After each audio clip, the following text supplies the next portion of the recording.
Vernon Adams has been sensational to start the season. Already 2 games with 300-plus passing yards. Combine his offense with the best defense in the CFL. The BC Lions have looked absolutely unstoppable. But Chad Kelly hopes to crack the Lions' D. The 29-year-old followed up his outstanding debut against Hamilton, throwing for 268 yards, 2 touchdowns against the Edmonton Elks. The Argos looking to start 3-0 for the first time since 1991, the year that Dave Naylor covered the team. Matt Dunnigan was the quarterback. Milt Stegall was 6 years old, and I wasn't born yet. So we are looking for records, that's for sure. And welcome to Monday Night Football in the CFL. A great one indeed.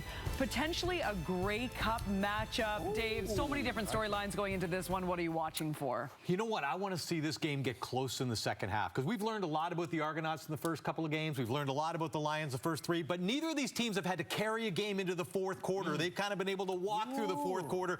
I want to see what happens when these two Titans have a game on the line in the fourth. A lot of hype about Chad Kelly, justifiable, but folks, he's thrown 91 passes in his CFL career. He's very raw, but he's very good, and so is Vernon Adams. This guy can light it up with his arm and his legs. I'm looking at this receiving core coming back with Dominic Rhymes and Keon Hatcher. Yes. They're going to be explosive tonight. A lot of pressure on that Toronto defense. The talk of this game, of course, is the quarterbacks, but this game is going to be won in the trenches, as they always say.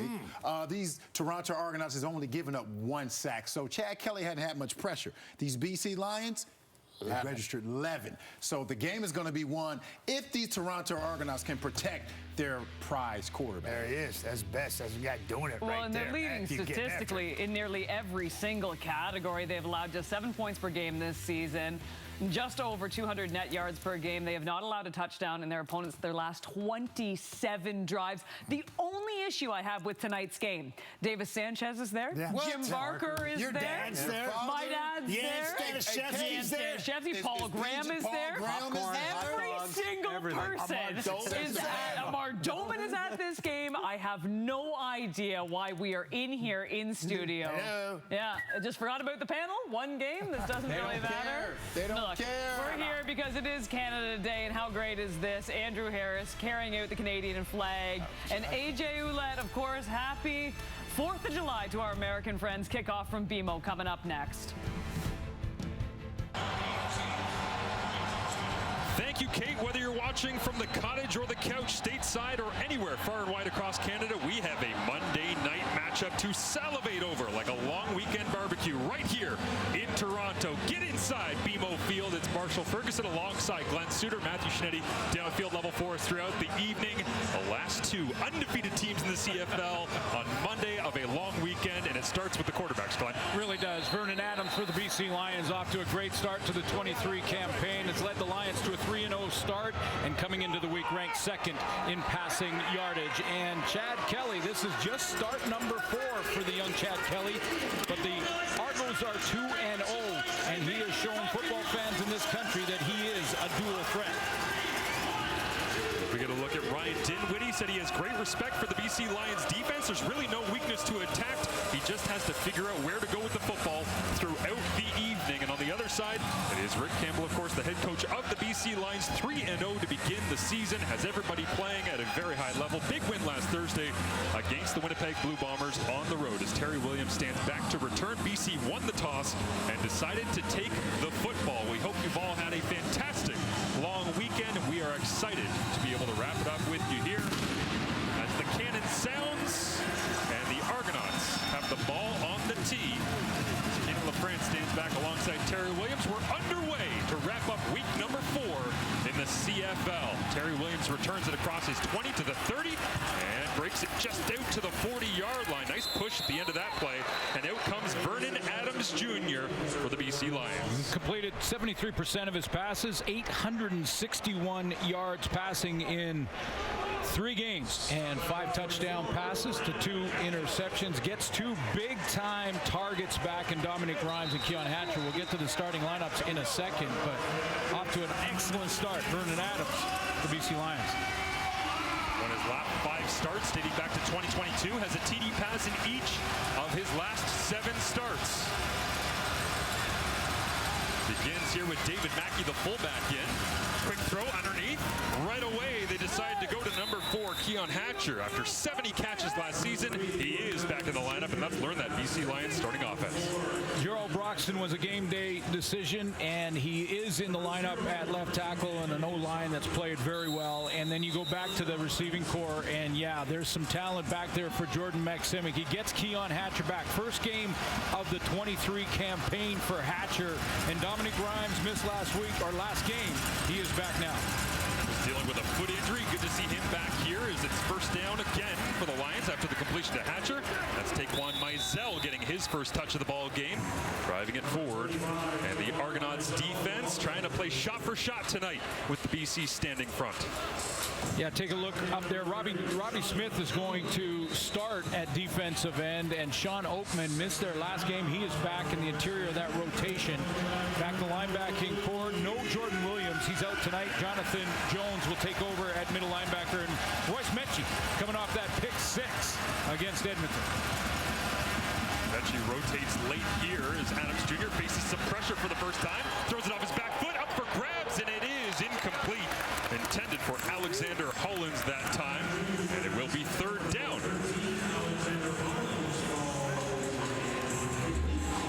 Now, this is going to be a good test and a good matchup. Two heavyweights haven't lost a game this season.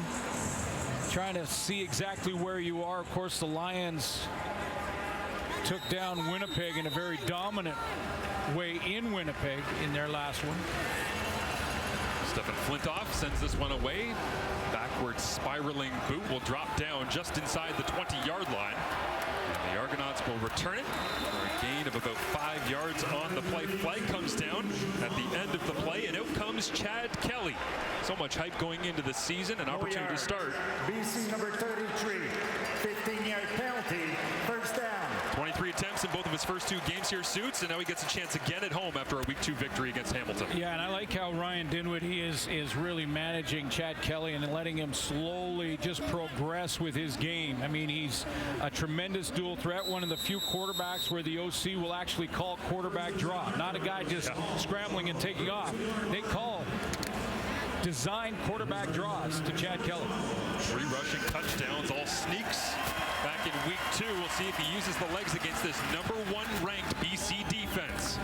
4-man rush to begin. They let Kelly throw off the top to intended for Monte Coxie, and it will fall incomplete with a flag down. As we some clutching and grabbing down the field. The Argos aggressive on the first offensive snap of the ball game. Sure.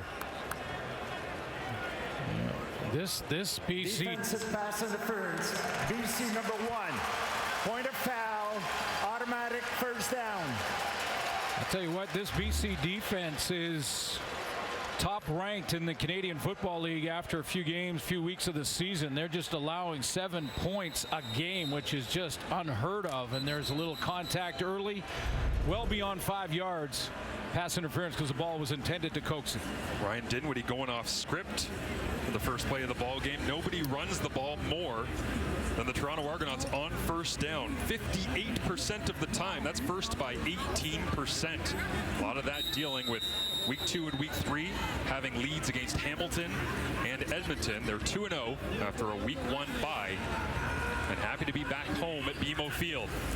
Kelly gets the handle, tries to sling it out on a quick screen. It's Curly Gittens Jr. getting his first grab of this football game as we get a look at Gittens and the rest of the Argos offense. Yeah, a 1,000-yard receiver in Curly Gittens is back in the lineup, and that's important. And they're going to have Trayvon Tate take Isaiah Cage at left tackle.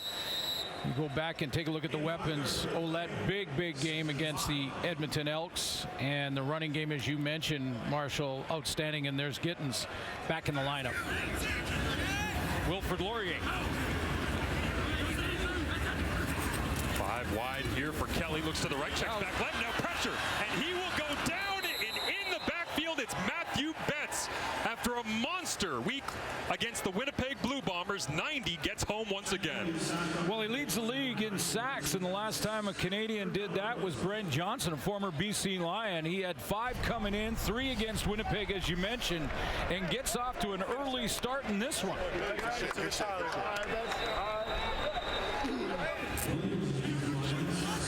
just flying off the ball to begin this season as the Argonauts will send it away with Haggerty dropping it down to Terry Williams. Back across his 30, next little stutter step in the hole, and he's finally brought down. That's Robbie Smith. The Toronto Argonauts defensive end and Grey Cup hero making the play. Speaking of defensive ends, Matthew Betts. Happy Canada Day long weekend.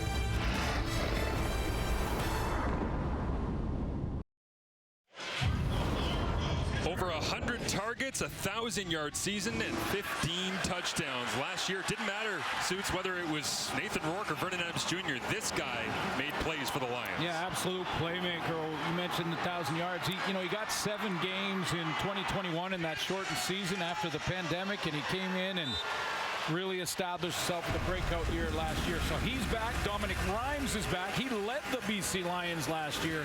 2 big weapons back in the lineup. Lions begin this drive with an inside run. Plenty of blue right there in the front. Winton McManus alongside Sean Oakman to bring down Taquan Mizell. As Dominic Rhymes, you mentioned Rhymes is back. Hatcher's back. Curly Gittens Jr.'s back after missing. We got all the receivers back here tonight. Playmakers out there. Okay, now it's up to the quarterbacks. Get the ball out. Yes. Plenty of options available as you see Rhymes breaking the huddle. All-star last season with 85 catches and 1,400 yards. He's got the deepest depth of target on this BC team. We'll see if they go his way on 2nd and 10. Pass rush on. BA slides to his right, throws it down the field, and it is complete. Alexander Hollins moves the chains for BC as there's a flag down in the backfield as well. And the way they're walking this off, this looks like it's going to be roughing the passer. Yep. Lots of time for Vernon Adams. Stand back there. Roughing the passer. Toronto number 2. 15-yard penalty. Automatic first down. Sean Oakman's turn to play in the rotation and defensive tackles with Dwayne Hendricks and Jared Brinkman. He gets the penalty. But lots of time for Adams to go through his progressions, step up, and too late. Even if it was nonchalant, way too late. Didn't need to do it. Andre Prue, the lead official tonight, with the call. 4 receivers to the left of Vernon Adams Jr. There he goes, finds Hatcher, makes a man miss in the open field, and the Argos ripping at the football, but Hatcher driving the legs. Finally, it's Tavares McFadden that brings him down, but Hatcher gets a flex, and he looks fresh. This is Hatcher playing the game from the shoulders up and recognizing the zone defense. Sit down, right in that hole. Just break off whatever route you had called. If he saw man, it was a different route. Saw zone, sat in the hole.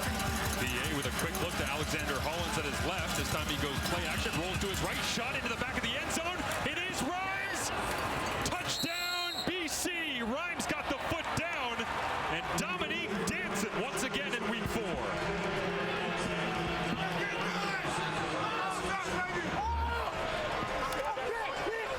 Get him out on the edge. That's what Jordan Maximic, the offensive coordinator, does with Vernon Adams here. Get him out on the edge.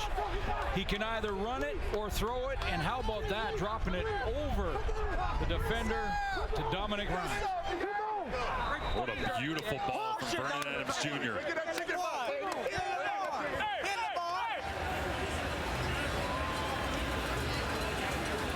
BC tied for the league lead in touchdown passes coming into this one with 5. They'll continue that trend, and Rhymes certainly helping. As through 2 games, he had himself 12 catches, 3 into the end zone. Here's his 4th already in 2023. VA rolling it, slinging it. Lions lead early.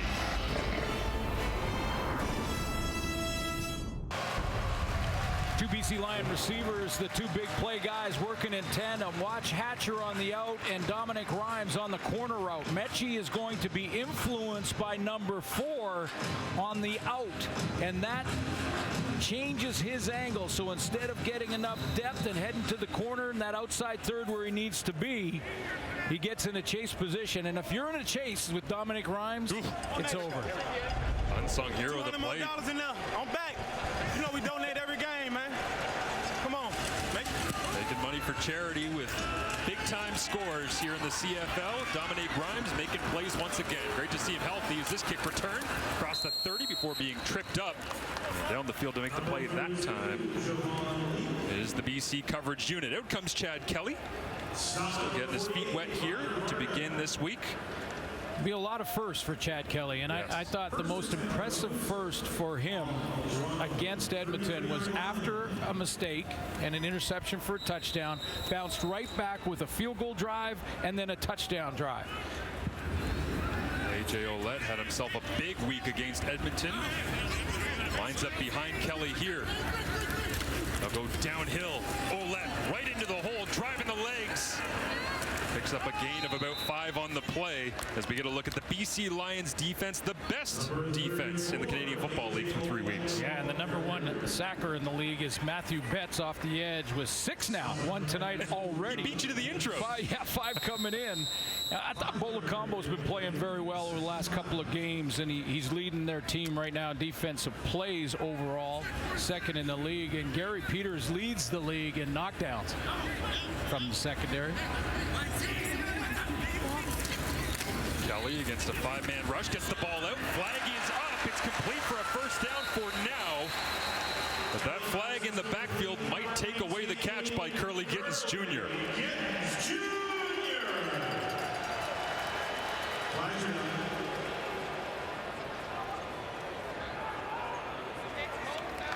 Illegal block, ends to the face. Toronto number 62.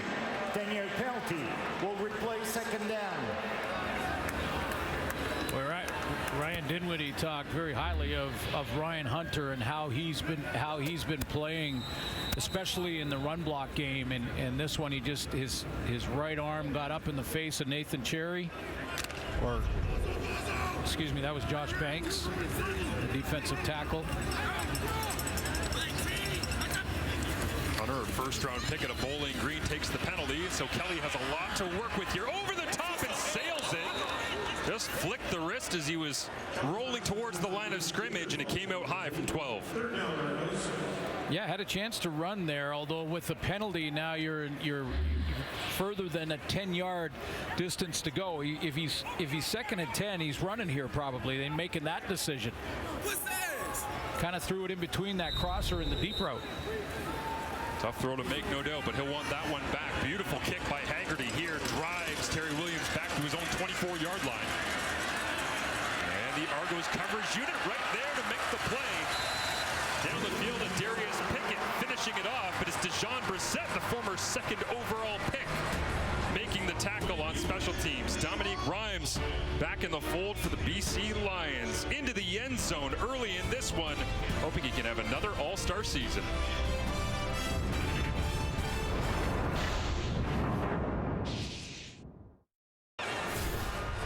He's made an impact early here after missing week number 3. Look at all of those statistics. Began his career in Ottawa, was trying to find a role, went to BC, and man, has he ever found it. Yeah, free agent signing back in 2019, and a big one for the Lions. 400-yard games last year. Send the receivers in motion here. Take the run, pressure on. VA trying to get away, and he can't dance away from the pressure. Finally, bringing him down. It looks like that is Thomas Costigan making the play, starting at defensive end here. He's moved around the league a little bit himself the last couple of years, but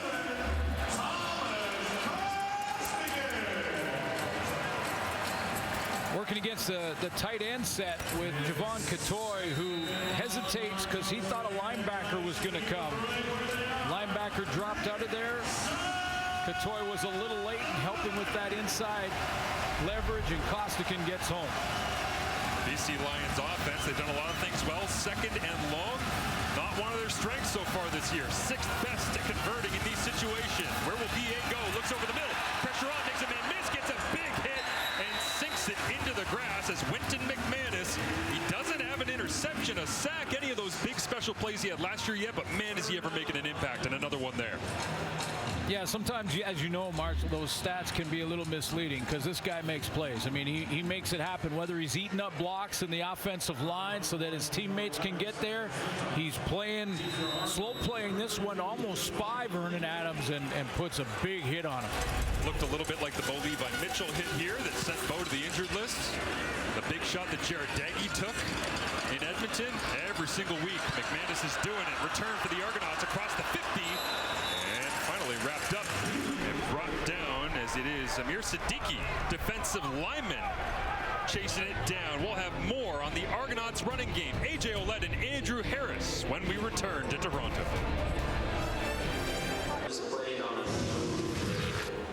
Last week, A.J. Ouellette had himself a massive game out west in Edmonton. You see the 3 touchdowns there. He said it's probably the first time he's had that since Covington High School in Covington, Ohio. For more on the Argonauts running game and dominance early this season, here's Matthew Shinetti. So much of that, Marshall, is down to Edwin Harrison, the former offensive lineman with the Calgary Stampeders, who is coached by the current Argos offensive line coach, Chris Sweet, and all of the atmosphere they're trying to generate in the locker room right now. A lot of details, paying attention to all the minutiae. You can see Ouellette and Harris on the sidelines, but also, too, is the culture with the offensive line, the crunk juice, as it were, which is very much workout. Now, I haven't tried it myself.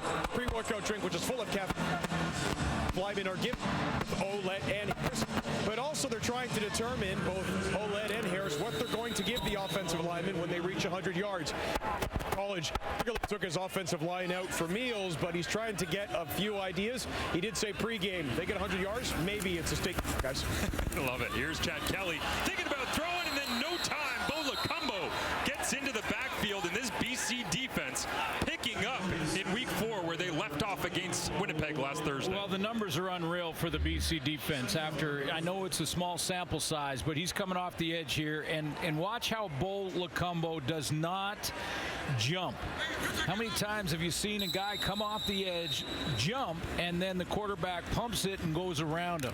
Bo Lacombo just keeps closing in, and then wraps up Chad Kelly for the sack. Lacombo leads the Lions in defensive plays made, 23 coming in. That's his 2nd sack of the season. Now 2nd and 16 here for Kelly. Rolling to his right again, tries to rip this one. It's complete, but it'll be well short.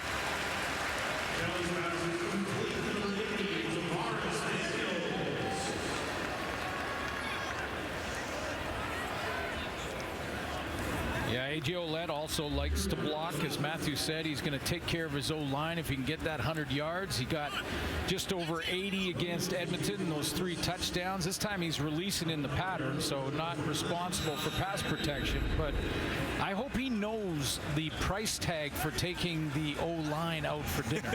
I mean, that is not a cheap dinner, I'm telling you right now. Punted away here to Terry Williams. And the Argonauts just staying in their lanes until Daniel Adeboboye can finish it off. 2nd-round pick in 2022. Argonauts put a social clip up of him just running through bodies in the game against Edmonton. One of the best coverage men right now in the CFL.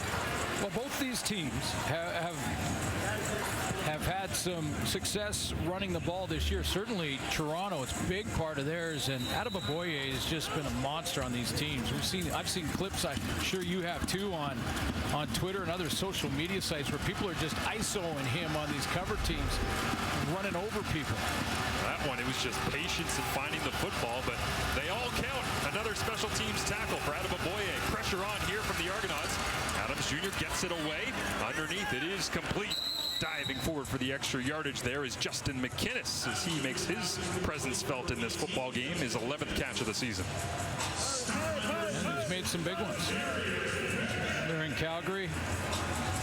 Big catch to sort of end that game, wrap it up. They didn't get that first down. Calgary had a chance to come back. Big catch by him there and puts him in a real manageable situation. You can almost do anything you want here. 3rd and short, nearly unstoppable. Dominic Davis out of Eastern Carolina. 4 of 4 on the year. And 3rd and short, this one's 2nd and short. And State will plunge over the top with the help of his friends up front, including Michael Couture, of course, the big free agent signing out of Winnipeg at center. You're in your own end, and you're calling a play just to get the first down, get the new set, and keep the drive rolling, keep your quarterback in a rhythm. So that's all sound decision-making by head coach Rick Campbell. I would love at times to see in the second and inches scenario, quarterbacks just fake it and take a shot, because you know you're going to get it on third down. Taking no risks here is Vernon Adams Jr. back out onto the field. 7 touchdown drives and 38 possessions. Has another one early in this ball game. Has BC with the lead. He'll wait now, flip it out to the sideline. Hatcher cuts back and steps out of bounds in front of the BC sideline. Darius Pickett there to help him, but Vernon Adams Jr. is dialed in right now. Comfortable. Yeah, it really is, and that, you know, it forces Toronto to start thinking about blitzes. You get those kind of weapons out there, and if you're going to, after coming out into the flat here, and if you're going to play zone against him, and Vernon has time, he'll find the open guy. The field's too big to cover all the zones. Go back to the running game this time. Taquan Mizell close to a first down on first down using the ground game. Has a nice little burst that time from Mizell. Yeah, I was going to say, both these teams have had success running the ball. Mizell with over 200 yards in a few games this year and 40 carries coming into this one tonight. But been basically half the offense for the Argos, and that was the first real sort of run for the Lions. I haven't seen Ouellette involved for the Argos either just yet.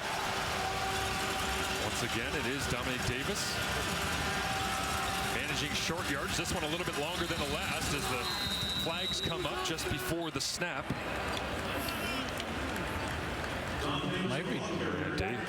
Yeah, time count. BC number 8. This is a 5-yard penalty. We'll replay second down.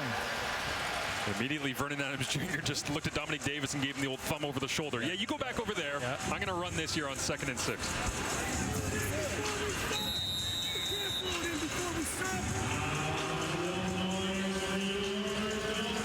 Some of the BC sideline sounds like they were unhappy that the clock got blown in before they substituted.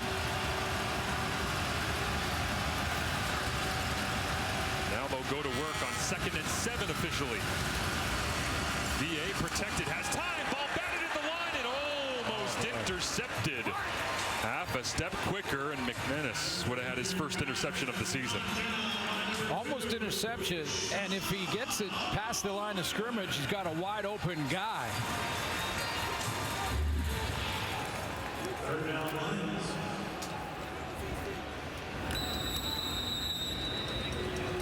Take a look at Sean Oakman, got the left hand on it, but that corner route was open.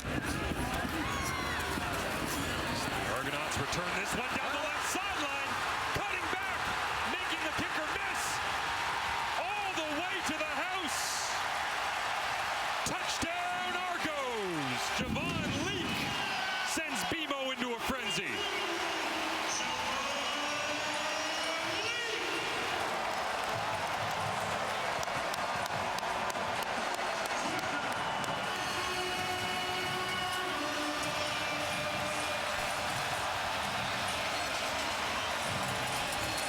Another big kick return in the Canadian Football League. This time Javon Leak, and I love his breakaway speed. He gets 2 key blocks here, right there. One on this side, that opens the hole. Kick out blocks at the point of attack. Now he's got to make one guy miss right there, gets to the outside, and watch him turn on the jets as he outruns the angles, and nobody catches him.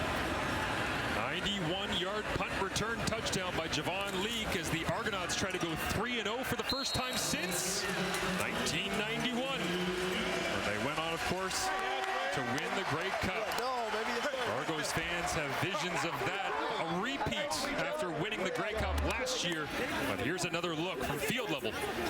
Got to have those blocks at the point of attack. He got those, but his breakaway speed, I mean, I thought there was a chance a couple of Lion tacklers were going to catch him right there, and he just put it in another gear and was gone.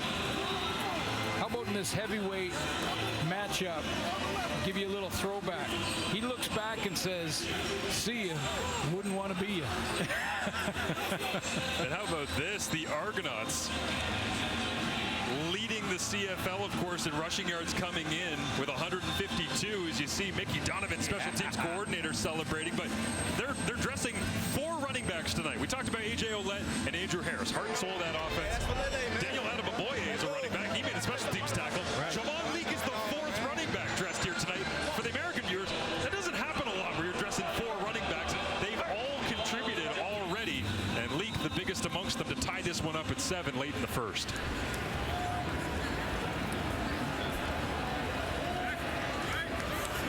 Toronto will kick it away. They're breathing some life into a Monday night matchup with the offense struggling to get going. Now BC can't get their blocking scheme set up, and it's Benoit Marion downfield making the play on special teams. And quickly, BC right back to work.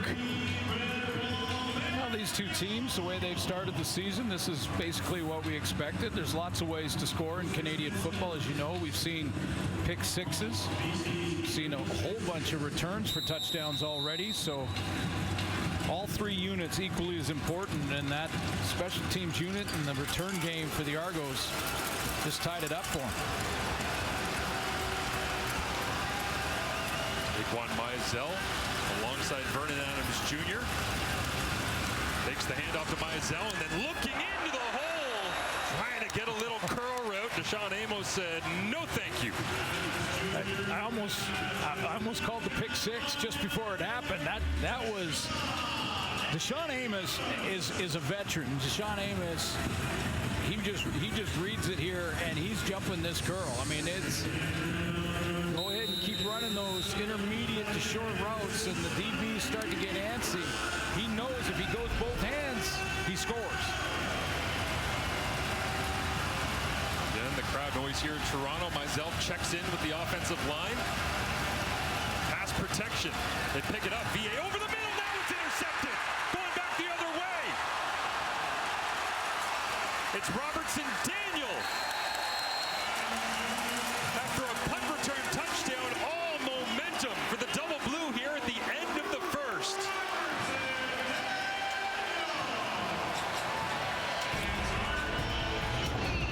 They couldn't move the rock offensively, but special teams and defense keeping the defending Grey Cup champions in this one after one.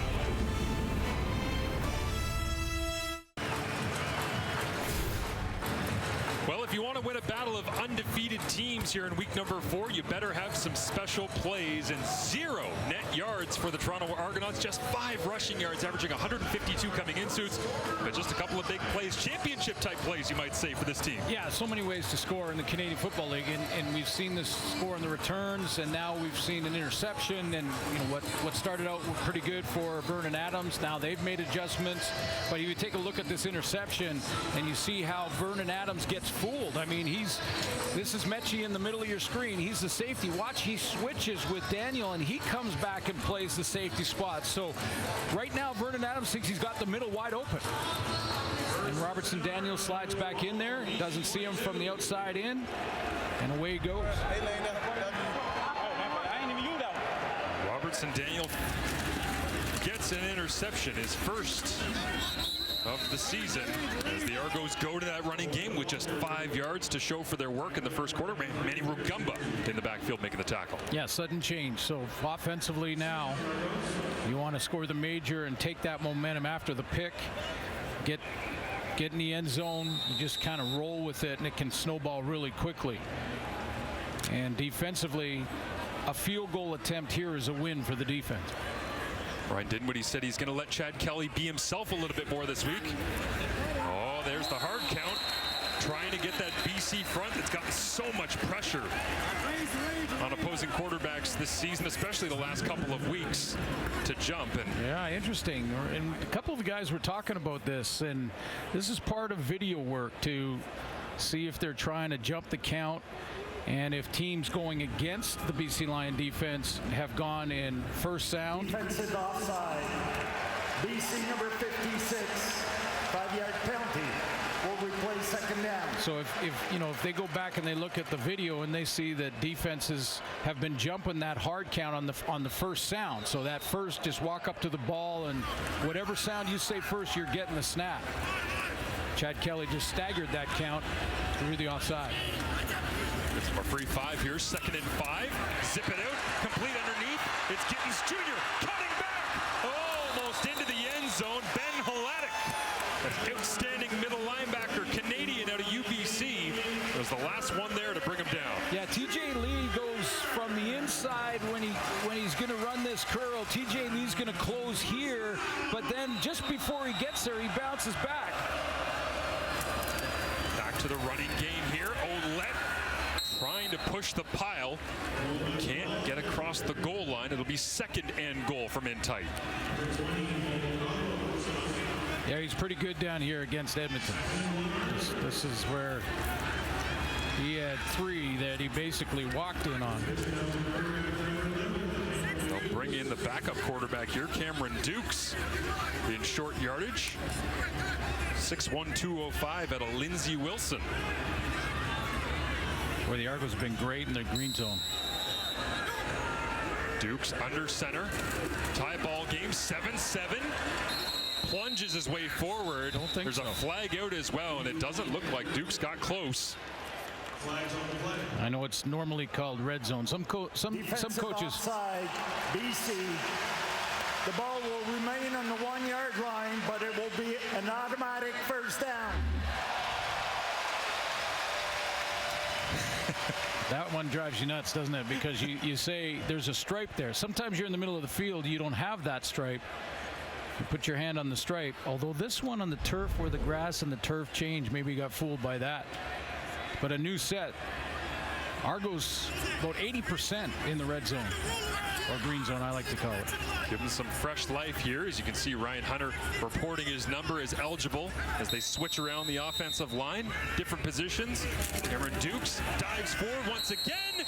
Touchdown, Argos.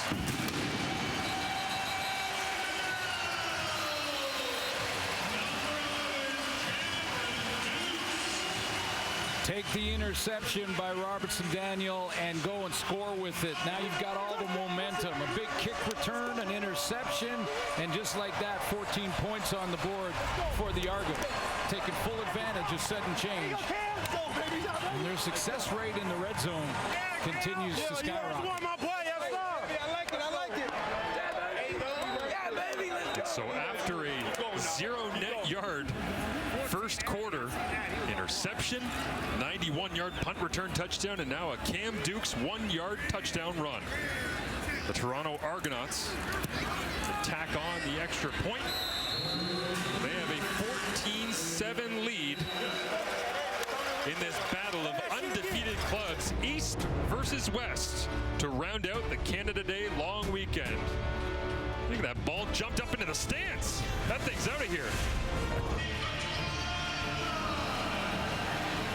See a beautiful night here in Toronto. Perfect temperature for some early July football. A little breeze coming off Lake Ontario here as the Argonauts will have it at their back to the advantage of Boris Beattie. After the Cameron Dukes 1-yard touchdown sneak run, they'll drive Terry Williams back to his own 6-yard line. Oh, and a big hit, jumping over the top. Terry Williams went airborne, and the Argonauts said, stay down.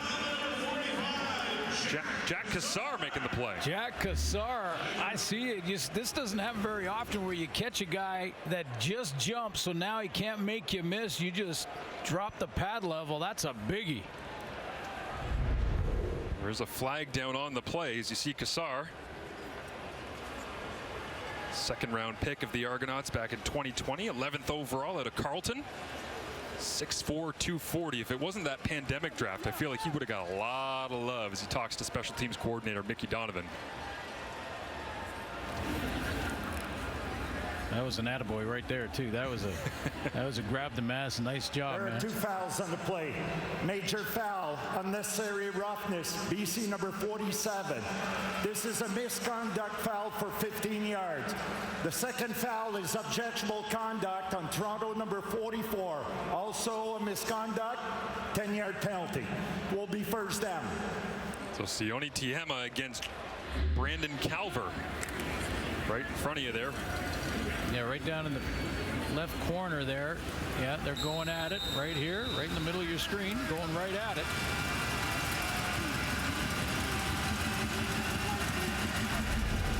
Now they can't get another one or they're out. Rock'em Sock'em Robots tied up between the two. Quick throw completed once again. Hatcher racking up the catches here as we get a look at Curly Gittins Jr. back in the lineup here tonight. Very close to making his fantasy owners very happy. Yeah, and as important as Dominic Rhymes or Keon Hatcher is to the Lions, Curly Gittins is to the Argo offense. And watch this spin as he turns inside, fooling the veteran and TJ Hill as he was coming downhill trying to make that tackle. That got him down to the doorstep, and they finished with the touchdown. 8 of 8 on first down, 2nd and 2. Lots of options open here for VA. They'll go to the running game. Mizell gets the edge, spins, and picks up the first down. I thought he was going to spin and go for a little jaunt down the sideline there, Suits. Yeah, that's the video game move. I'm seeing more and more of that. Is this the video game generation that are just you double X there? I think boom, right outside. Little spin, another little spin. An entertaining 4-yard run. 127 rush yards after contact right now, 2nd in the Canadian Football League, replacing James Butler, who left in free agency for Hamilton. Mizell has gotten the best of that trade so far for BC. Handoff now to David Mackey. Trying to get the fullback some love. Mackey gets wrapped up by Dwayne Hendricks. Just thought they could lead that one away and just basically switch up positions, but Hendricks said, not on my watch. Jordan McSimic trying to mix and match the touches. Thought he could sneak one on the Argos there with a different personnel package. Mackey stays in. 5 receivers available to Vernon Adams Jr. 2nd and 13. 2nd quarter. VA looks downfield, lobs it over the top. Dominique Rhymes, and Mechie could have played the body if he wanted to, held off, and it falls incomplete in front of Rhymes. Well, 3-man pressure, so Vernon Adams is going to be patient, and he can be because he's got 3-man pressure and he's got a fullback in there, so it's 3-on-6, and he has time. He negotiates the pockets well, but he just tries to throw right across his body, and that's a tough one when you're moving that direction and try and throw back over the middle. Total shank here off the foot of Flintoff. The worm burner on the grass at BMO Field makes its way dribbling down to the 30. A flag down on the turf. Chad Kelly back out with a 7-point lead. Fitting on a night where Javon Leake has a 91-yard punt return touchdown. We get a chance to be able to honor Daryl Mookie Mitchell, one of the most electric players in Argonauts history and the MVP of the Argos' 15th Grey Cup victory, one of the best of all time. They're both standing field side with Matthew Shinetti. Well, I have to start with the shoes, Marshall. I mean, myself and Daryl Mookie Mitchell clearly got the same memo, but all the props in the world to Damon Allen and busting out these shoes. Only a Hall of Fame quarterback can do that. Congratulations to both of you. Daryl, I'll start with you first. 1997 and 1998, you most outstanding rookie. You win the Grey Cup, 1,500 yards receiving, and then you up it to 2,000. As you're being honored in these moments, what do you attribute that early success to? I mean, it was just had a great support group starting back at home in Miami, right? My mom, my family, just ex-coaches, teammates there. And then when I got here in 97, it was the same thing. These guys had just won a Grey Cup in 96. And then when they just saw that what I brought to the team, the guys on that team, 97, 98 team, they were just so unselfish. The coaches was unselfish. Our guys would just do things, and coaches would design plays just for me to succeed. Now, speaking of success, David, we were talking to you last week in Edmonton. Right. There are very few quarterbacks who can go ahead and say they've won championships with 3 different teams, but Edmonton, BC as well.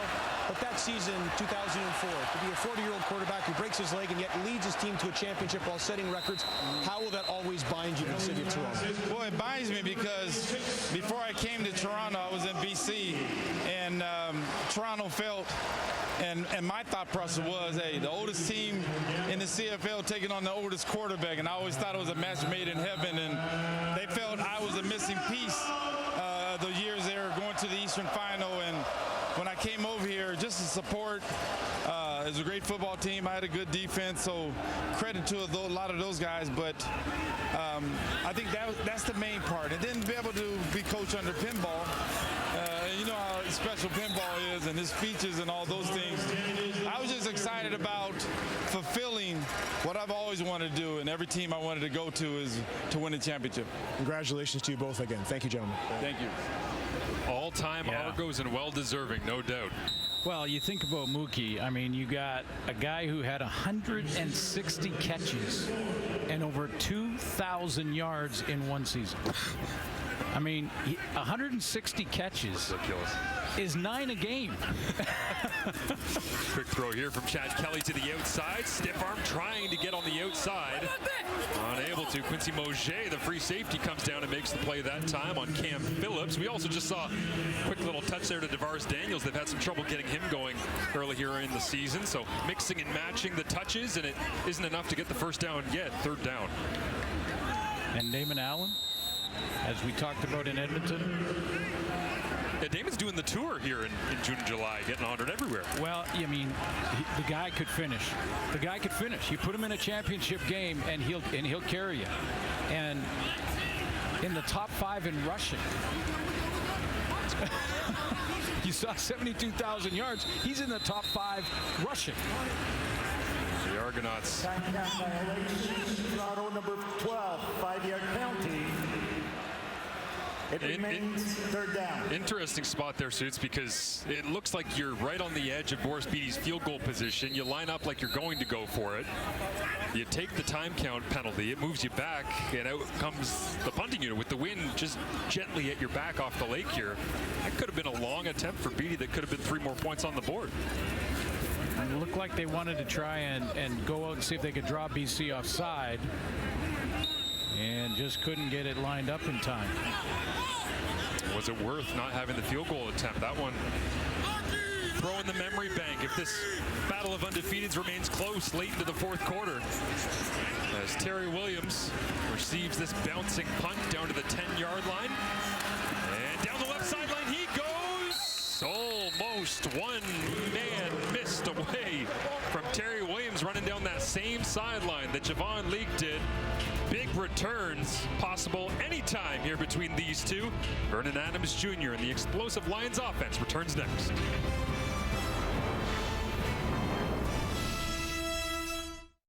As we get a look at A.J. Ouellette on the sidelines getting worked on, and you and I were discussing during the break, Suits, groin, hip. Yeah, it looks like they're trying to stretch it out. You may see Andrew Harris. BC's offense on the field. They pump. Now go down the sideline. Wide open. Justin McInnes. Blocker in front is Dominique Grimes. McInnes going for a run. Yards after the catch, and BC comes out of the timeout with a big shot play down the sideline on the pump and go. Exactly. It freezes the secondary when you pump the ball like this, especially when you've had an interception already tonight. You have an interception tonight, little hit screen fake right out there, that swing back and then down the sideline. And how about the blocking downfield by Dominic Grimes? Riding with Royce Mechie there for another 10. George McSimic dialing it up, coming out of break. Had lots of time to think about it. See where he goes here on 1st and 10. VA steps forward, looks into the back of the end zone, open! A double dose of Dominique. Touchdown Lions.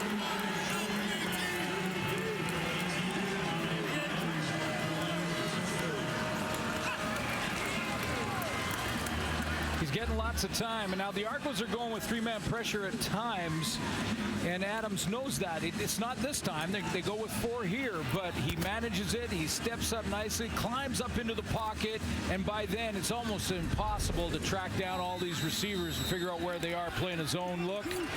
Dominic Rhymes is wide open at the back of the end zone. 2 plays, 82 yards. Down the sideline to McInnes, back of the end zone with a flick of the wrist from VA. And the BC Lions battling back against the defense and special teams of the Argonauts, earning it on offense.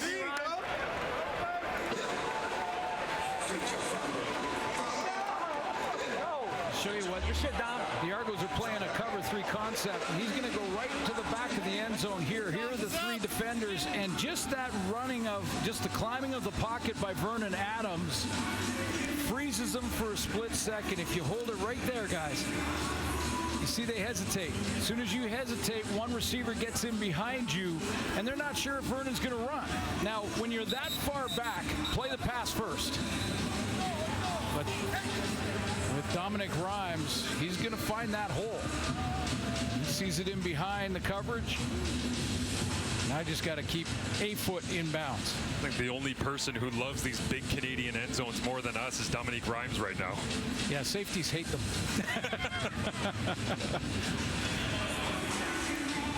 Vernon Adams Jr. continues to roll. The only team he doesn't have a winning record against in the Canadian Football League, these Toronto Argonauts. He's bounced around the league, of course, variety of places. Lots of time spent in Montreal.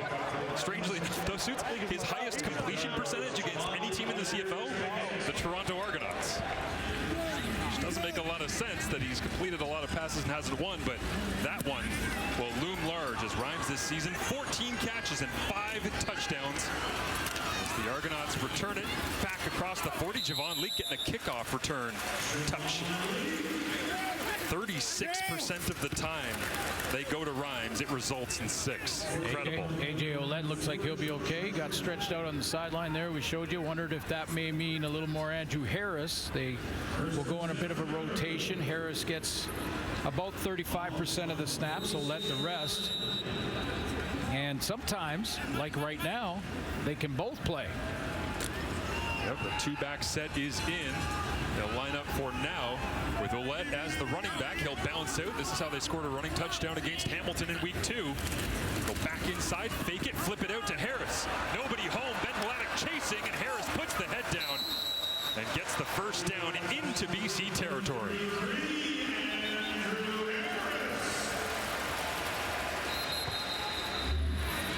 So versatile throughout his career. 33 just pushes a flat here. He's a dangerous receiver when he gets out in the open field. He can run a deep route too against the defensive backs. Seen that many times in his great career. As an injured Argonaut offensive lineman is down, so a second for Chad Kelly and AJ Ouellette to talk things over. Well behind the play. Nice design that time by Ryan Dinwiddie in the offense. Mixing and matching the thread of 33 and 34 together on the field at the same time. Andrew Harris would love to get some touches and get past his idol on the all-time list, Charles Roberts. He grew up in Winnipeg and grew up watching Charles Roberts for the Winnipeg Blue Bombers and the great running backs of all time in the Canadian Football League. And 78 yards coming in, he'll pass his idol. Over 10,000, and this is what I mean about Damon Allen. Oh yeah, 70. There's a quarterback up 72,000 passing yards. He's third all-time running the football at almost 12,000 yards. I mean, and I don't have to tell you or anybody who's a diehard CFL fan, but if you think it's just the numbers, go watch the highlights. Yeah. There's a reason you get to that number to make people miss. And Andrew Harris continues to push forward in Canadian history with a future in coaching lined up back on the West Coast. Just came from Vancouver Island, the CJFL, and he's a great mentor to a lot of people in a lot of places across the country. And he did win 3 straight cups. 2 with the Bombers in a row, and then Yeah, he got the three-peat that Winnipeg was craving. Yeah, exactly. Yeah. 64, Dylan Giffen out of Western Ontario, the injured Argonaut on the play. So they'll mix and match. Gregor McKellar, first-round pick from last season, will go into the ball game here at right guard alongside Peter Nicastro. First-round picks abound across that line. Hunter, Nicastro, and McKellar. As the St. FX alum will line up here for Chad Kelly on 1st and 10. They'll go back to the running game. A.J. Ouellette flagged down, and Ouellette is dragged down from behind.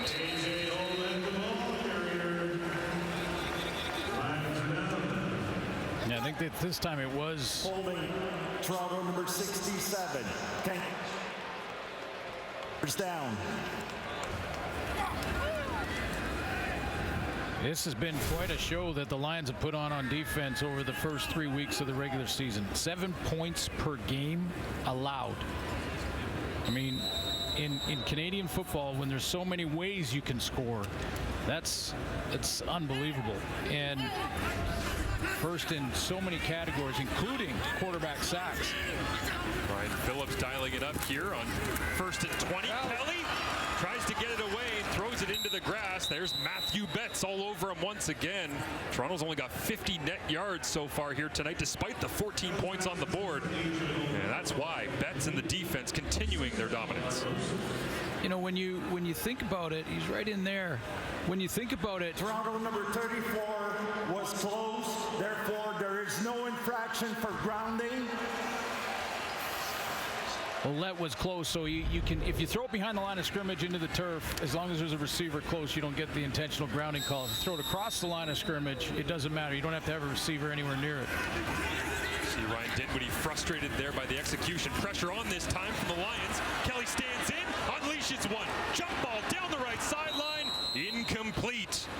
It was intended for DeMonte Coxie, trying to regain some of that magic from a big deep ball he hit to Coxie in week 2 against Hamilton. Yeah, I got off to such a great start, didn't he, against that Hamilton Tiger? In that Hamilton Tiger Cat game was 6 catches, 131 yards, and he got some deep shots. And game 2 against Edmonton, just 1 target. He made the catch, and it was a 30-yarder, but just targeted once in that one.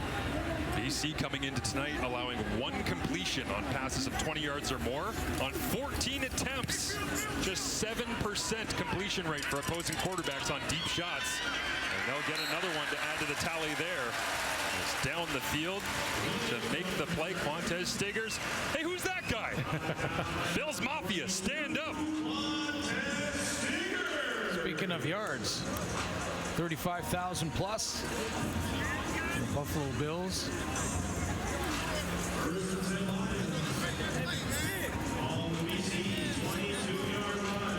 Hall of Famer.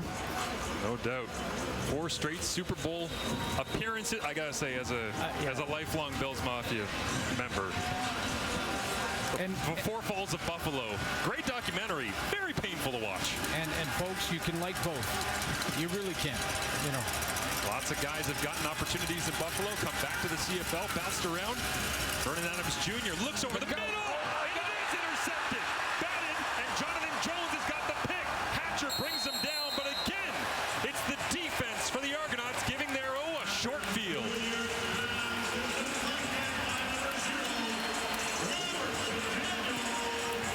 Robertson Daniels has made a couple of plays now.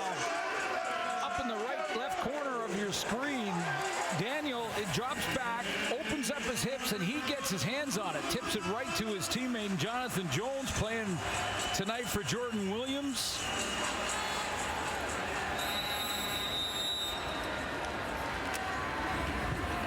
Switching things up in that back end with Royce Mechie and Daniel. Giving Vernon Adams some fits at times. See what the offense does here. Knotted up at 14 in a battle of undefeateds. They'll sling it out underneath. Looks like that's Cam Phillips making the grab. Nice pickup on first down. As that will be the 3-minute warning. Knotted up, back and forth. Entertaining ball game here round out the first half for you on Canada Day Monday. There's nothing better than promoting a huge game and then having it deliver an entertaining first half, to say the least. And I heard that if we fired up the helicopter right now, we could get ourselves to BMO. Yeah, we can. Ready? Ready? Let's go, team. Let's go. We're on our way. Cheers.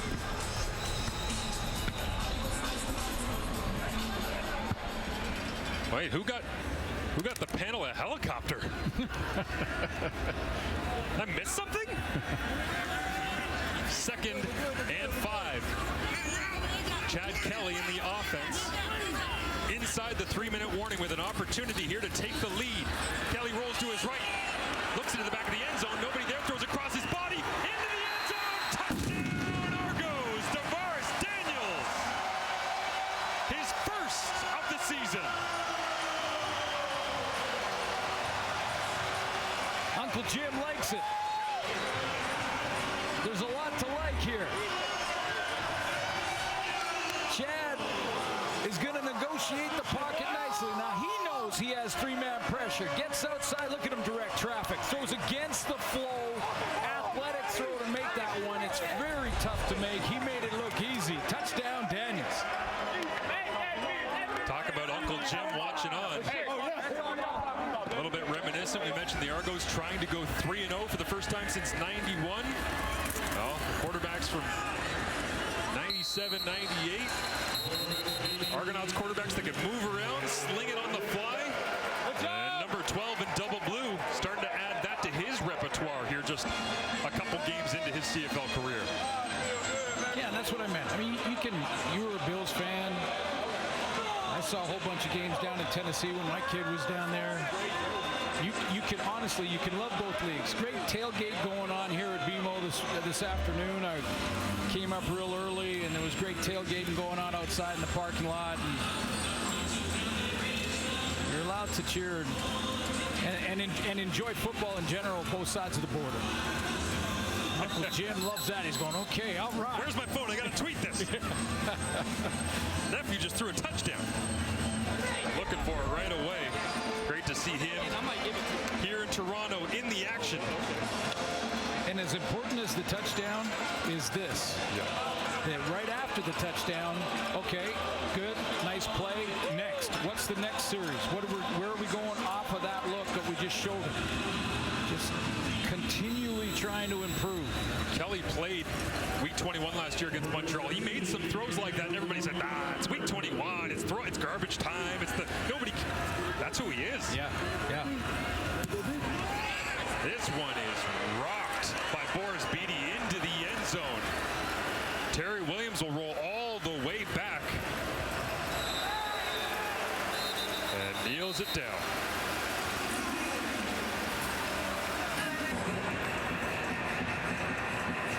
Jim Kelly watching on.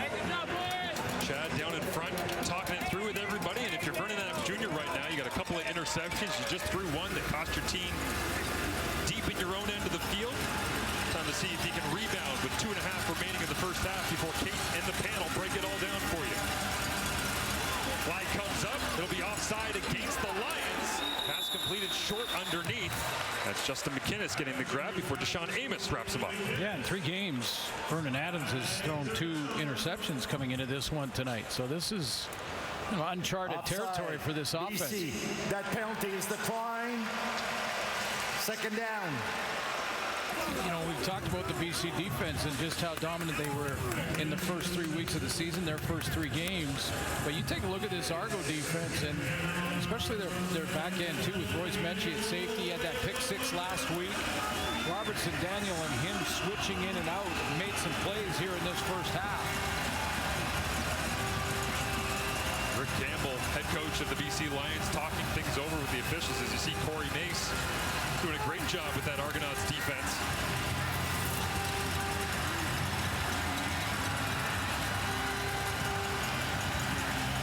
And they'll switch the ball over onto the right hash here on 2nd down and 10.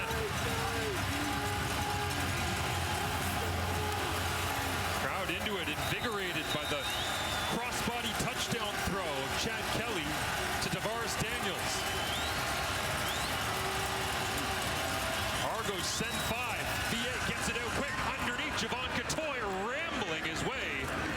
to the 55-yard line before he's brought down. 10th target of the season, 10th catch. VA remains perfect when targeting that big body.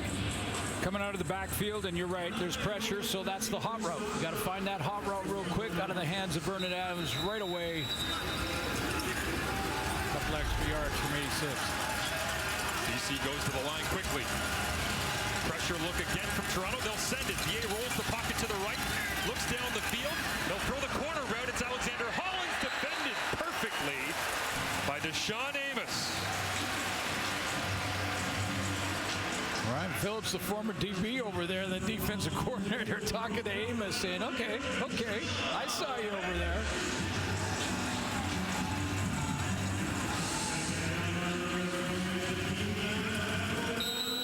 In tandem right here with Hollins and Keon Hatcher. Hollins is the deeper of the two as they layer those out routes back towards the sideline, but Amos tracked it down.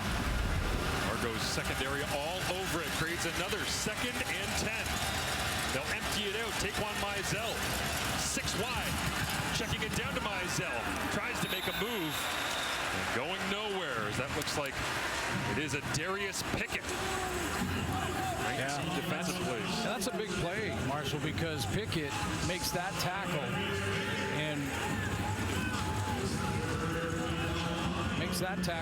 now it's too far for field goal attempt for Rick Campbell. Yeah, long on the year so far for Sean White. It's been 51. So they're going to go for it. Yeah, this one would have been from a little bit further than that. So 5-6 yards worth as Falarno Rimolade, see number 7 there, calling timeout and looking at the sideline confused. Well, timeout was called by Toronto with 1:38 left on the game clock. Please make sure the clock reads 1:38. Because here's what looked like happened. I mean, the BC Lions go out with partially out on the field with their punt team, and then the punt team guys come back, and the rest of the offense kind of stays out there very subtly. The Argos are going, okay, they're going to punt it. Well, okay, no, they're not going to punt it. And Rimolade saw that it was the wrong personnel out there. Didn't want to give up a good play, so heads up by the veteran to call a timeout. Get a look at Mike the oldies, yeah, trickle out your punt team and pretend they're going to do that. Wily old Benny. Oh, yeah. Out there. Got all the tricks. That comes up. Vernon Adams Jr. gets it away. This one's up for grabs, and it is his 3rd interception of the game. Tavares McFadden, the former NCAA Defensive Back of the Year, makes the play, ripping it away out of Florida State. And I think Vernon Adams was just talking to himself, basically saying, trust your eyes. And when you look up and you see that 3-deep zone, that umbrella deep, you see McFadden here, he's going to bail. He's bailing because he's got the deep outside 3rd. He's not worried about Hatcher on the outside. He sees that inside route coming towards him. That's Dominic Rhymes, and he just sits back there. And Vernon Adams pointed right to his own eyes, saying, trust your eyes. If you see the corner deep, that corner route is not going to work. It's a couple. He'll regroup. Chad Kelly with a significantly longer field and pressure on, gets this one away, throws a strike. Cam Phillips running away from Manny Rugamba. Well, there's lots of time for points here for the Argos, too. Remember, the Lions won and took the ball, so the Argos will get the ball to start the second half. You get points going out in the first half, and then coming back in the second, you can get some separation on the scoreboard. Toronto with a 1st and 10 at their own 50. First down call already in. Ryan Dinwiddie posturing about a possible 2nd down call. A.J. Ouellette alongside Kelly. Into the hole. Another perfect shot from Kelly. Cam Phillips, and Kelly is seeing it all of a sudden. Throws that crossbody touchdown. Now he's throwing darts. Well, he has great protection up front. And he can step up and really deliver a strike here, because there was traffic. Ben Hladek, the linebacker underneath, DB right there, and he threaded the needle. 5 wide again. This time they go quick game. Get it out. Early Gittins Jr. Field goal range. Makes the grab on the play. Jalen Edwards-Cooper brings him down, but that last throw, Suits, there's a lot of guys who would have just taken the little short underneath. They were both there. Could have thrown the first or thrown the second. He absolutely peppered that thing in. Challenging the BC defense. See what he does on 2nd and 6. Oh, this time Kelly misses it. He's looking for Dejon Brissett. And some miscommunication. Yeah, he was thinking lots of time to put the major on the board, and God, we fucking had it. I think he had the right coverage too, and that's why the frustration. 12, we're good. We got 12. So Boris Beatty does come out. This is right about where they would have had the field goal attempt earlier in this first half if they didn't take the delay of game on 3rd down. Beatty on the season, 3 of 3 coming into tonight. He's got leg for days, and this one is on point.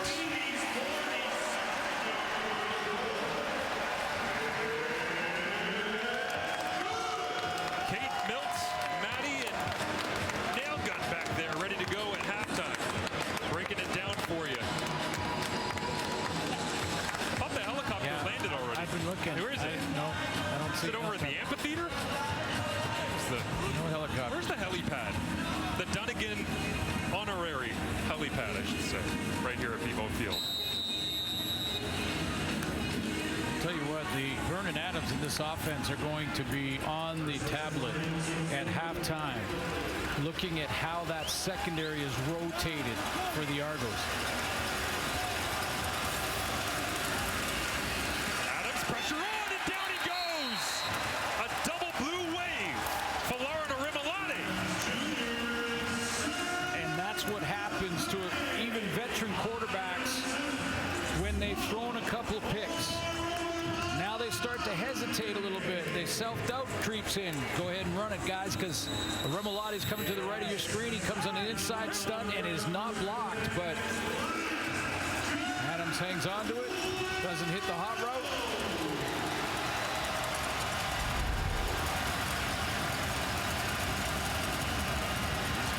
To start the season, all over the place for the Argonauts defense. 2nd and 19, and did they get the snap off? As Thomas Costigan, 97, came around the corner, thought he had his 2nd seconds. Please reset the game clock to read 27 seconds. Time count violation, BC number 3. This is a loss of down. It will be 3rd down. So they got to punt the ball here, the Lions. Inside of the 3-minute warning, inside of 3 minutes at the end of the game. Time count is a loss of down penalty. And Rick Campbell's not happy right now about when the play has been whistled in with substitution packages.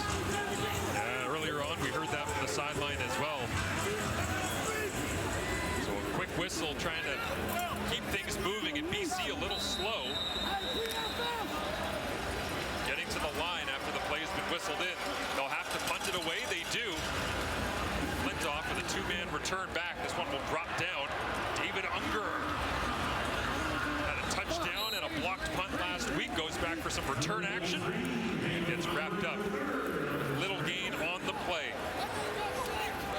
Pretty quiet first half from Chad Kelly and the Argonauts offense. Glenn, until about halfway through the 2nd quarter, just came to life all of a sudden. Yeah, adjustments, right? You're on the sideline trying to make adjustments based on what you're seeing. You can game plan all you want, but when you get into that first quarter, you have to see exactly what you're facing. You know, and a different journey than the Edmonton game for this offense. Edmonton, they were big time on the run on 1st down. A.J. Ouellette had a huge game. Not as much here tonight against a BC line, a very good BC line defense. But 25 points and a half is pretty nice. 1 punt return. Kelly looks over the middle, completes this one. It's his 14th completion of the first half. He's now 14 of 18. As they cross into BC territory, clock stops. They'll set the chains. Need about 7 yards. You got a field goal try. Quick to the line of scrimmage. They'll whistle it in. Kelly takes the snap, looks to his right, checks it back down underneath, and fighting for extra yardage. Our clock has zeros, as Cam Phillips was battling, and Ryan Dinwiddie slams the headset down. Not happy with situational awareness on that one. Yeah, he had to get down. He had field goal range when he caught the ball, and Cam Phillips needed to get down quickly. And injury to insult at the end of the half here for Cam Phillips, as he's down, banged up a little bit. But Chad Kelly, 15 of 19 after that completion, 161 yards and a touchdown. And he's with Matthew Shinetti at field level. I know you well enough, Chad, that you'll probably look at that last drive and say, what could we have done? But what happened besides the fact your defense kept on giving you the ball in key situations to the offense in that second quarter? Yeah, they're making plays. We got to just punch the ball in the end zone. We're stubbing ourselves in the foot on first down, second and long. We just got to be more clean, right? And we got to be able to execute, have our eyes up, and just get better. But you can see, though, that your guys are going in the right spots to make plays for you. Talk to us about that chemistry. How have you seen that develop over the last 3 weeks? Yeah, guys are getting open. You know, the line's doing a heck of a job. We got to keep on going. Thanks, Chad. Thank you. Kate, the Argos are up 11, but you get the feeling the fireworks aren't done. Between these two teams, absolutely no shot. The fireworks are done in this game. Matthew back alongside Dave Naylor, Matt Dunnigan, and Milt Steger. And we've got ourselves a fantastic football game, to say the least. You saw Chad Kelly there, and I know they mentioned it on the broadcast, but started a little bit slow, but halfway through that second quarter, he's been absolutely fabulous. I'm with you, Dave. I really want to see what this guy does in a fourth quarter if he is in a pinch, but maybe the Argos will break this wide open. Watching this game, obviously BC started out fantastic. We thought we had the TSN turning point for the Toronto Argos, and there have been almost like 6 turning points since then. Well, most of them inflicted on the BC Lions on themselves. But let's talk about the very first one. BC Lions are winning this game 7-0. They've got a short yardage play. Dom Davis is automatic, and they take a time count violation. Now, this is just a minor play in the game, but it led to a punt instead of the continuation of the drive, and that gives Javon Leake the opportunity to take this one all the way back to the house. That ties the game. The next 2 throws from Vernon Adams when he comes out in the next series,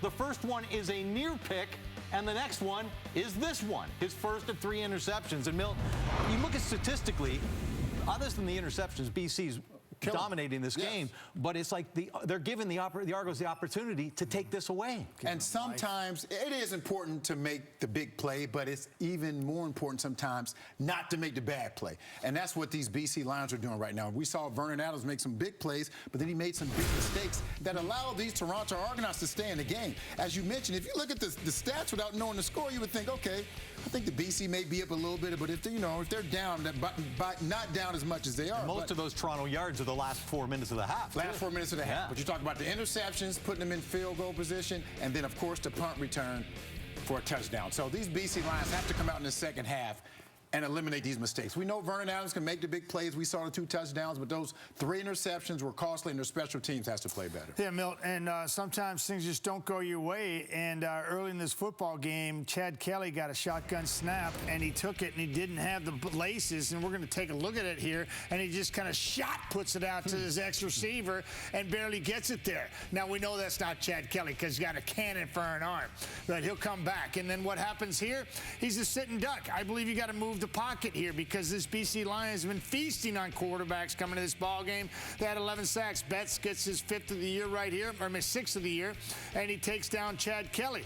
And what does Vernon Adams do? He takes full advantage, and they use his legs, gets on the outside. This, to me, is what both these offenses got to continue to do, is keep their quarterbacks moving and not let those defenses pin their ears back. He finds Rhymes in the back of the end zone. That's a piece of cake. And what does Chad do? Whatever you can do, VA, I can do better. And he gets outside of the pocket, not designed, uses God-given ability and finds Tavares Daniels. To me, this is about Chad Kelly making great decisions in the first half. And that's a guy making his 3rd career start for this football team and being the guy.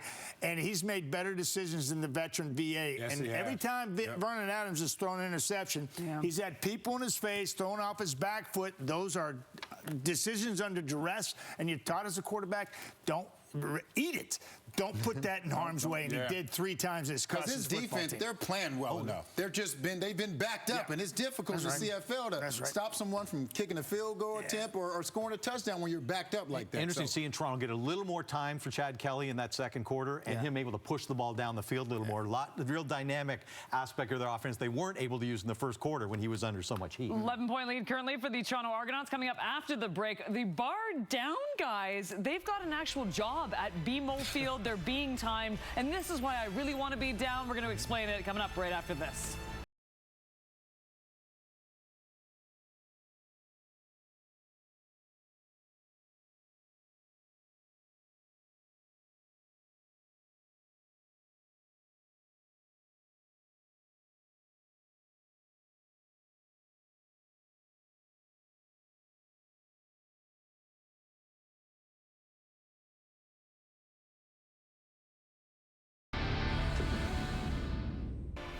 Amazing to think it's already week 5 coming up in the CFL. Thursday Night Football features the Elks taking on the Riders. Friday night it's the Stampeders and Blue Bombers. Saturday action, Ottawa taking on Hamilton, and it all wraps up in BC with the Alouettes visiting the Lions. So I mentioned before the break that our friends over at Bar Down are actually working at BMO Field. They're going to be the tea retrievers in this game. They've already done it so far. I don't know if they're working the second half. By the way, their podcast, Huddle Up, on our YouTube channel. It's fabulous. So let's start here with Eric running out to get the tea. The form is not good, baby. The form is debatable.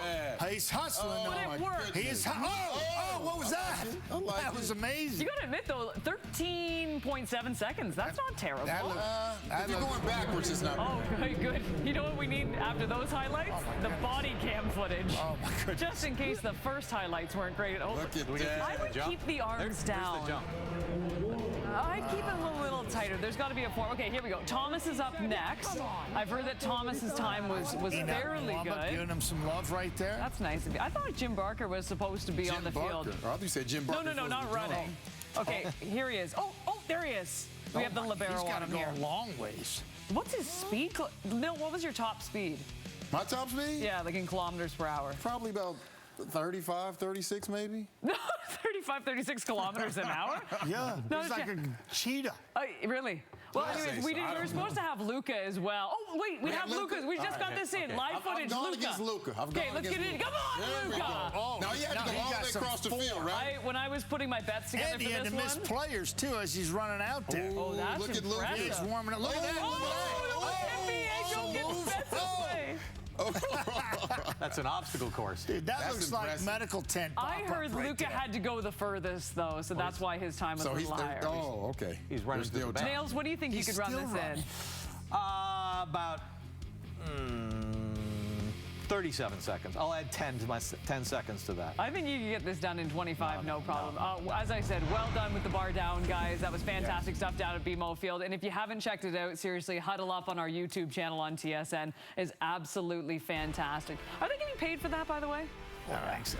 What could you do it in, Katie? That's the question. Thank you I know, Katie, they're down there. What could you do it in, Katie? I'll race you, Stiegel, and we'll find out. You don't want to see that. You don't want that. Yes, they do. High heels, here we come.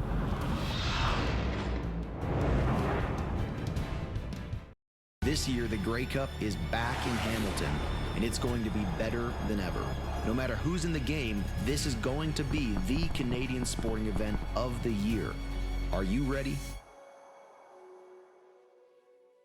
Toronto Argos currently up 25-14. What stands out, Matt Dunnigan? Well, some of those words in that Morgan song right there, you know, said some words we'll never forget. And there's probably some words being said to Vernon Adams in the locker room for turning the ball over 3 times. 17 points. Toronto will take that. And then Javon Leake takes it to the house. That's the difference, Kate. Take care of the football.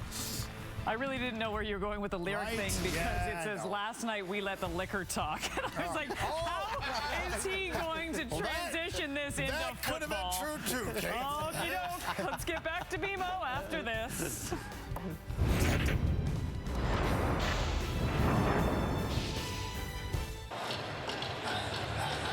A beautiful evening here to wrap up week 4 in the Canadian Football League and a 25-14 lead for the Toronto Argonauts. But you know that Keon Hatcher and the BC Lions have got something to come back into this one. Here is Hatcher down at field level with Matthew Shinetti. Keon, you clearly see that their secondary is coming after the ball. What kind of adjustments did you make in the locker room? Really no adjustment, man. We feel like they're giving us what we want. They're giving us what we expected. You know, we got to take what they give us. Make better decisions out there. Go make plays on the ball and just, you know, follow each other and carry each other. How much are you interested to see how your team responds? Because this is the first real bit of adversity you've seen that the team has encountered. First time we face adversity, you know, but I think we're going to be good. We're going to come out here, we're going to fight, and we're going to try to go get this victory. Excellent. Thank you. It'll be a motivated BC Lions squad here, especially that man, Vernon Adams Jr. Unfortunately for Rick Campbell and his staff, that'll wake you up. As many interceptions as his jersey number, which we did not see coming heading into this one. No. But I remember a story that our colleague Matt Dunnigan told me a long time ago when he was relatively young quarterback in the league, and he said he went to the sideline after 3 picks, kind of upset with his head down a little bit, and the coach said, hey, don't worry about it, go throw a 4th. So I don't think we're making a quarterback change here. We'll just see how VA adjusts. He's offside! He's offside! As BC won and took it to begin the football game, so Toronto gets first possession here in the second half. Around the corner, it's Javon Leak at the big punt return touchdown in the first half. Really gave the Argonauts some life. And he brings this one around the corner as Chad Kelly comes back out onto the field to begin the second half. 161 yards after a slow start. Yeah, that was interesting, the comments that Milt Stegall said at halftime on the panel when he talked about sometimes it's the plays you make and it's the plays that you avoid, the bad plays that you avoid. I thought early on this highly ranked BC defense kind of shut down Chad Kelly in the first quarter. Then he went to work, and that defied what all the rules say you should do. They'll begin with a quick screen. Back to David Unger here to begin the second half. So an easy completion, but it doesn't go for much. Well tracked that time by the BC secondary. And again, putting up 25 points against this BC defense. It's not obviously just that because you ended up having the punt return touchdown. You had the defense contributing short fields, but still pretty impressive for a team that has really not given up anything defensively so far throughout the season. Yeah, that's what sometimes they punted the first few series. Yep. Didn't worry about that. Just figure it out. 2nd and 8. Kelly gets it out hot. Quincy Moget there to bring down. Dejon Brissett on the play. And it will be 3rd and about a yard here. And see how aggressive they will bring out Cam Dukes, who had the quarterback sneak touchdown in the first half, but it wasn't easy. Lions bring in Nathan Cherry. Beef up the D-line a little bit more. 3rd and a yard. Dukes to the right again. Not a huge push from the Argonauts offensive line. We'll have to see where they spot it. Both teams pleading their case, and lead official Andre Prue looks like he's going to call for a measurement based on the spot. Ben Hladek came over the top. He did a nice job from Ben Hladek to time this right here in the middle of your screen. He's just going to time it up, and as soon as that ball snapped, he just launches himself over the top. That kind of turns Dukes around. And they're going to measure this. This is going to be close. As they'll stretch out the sticks. And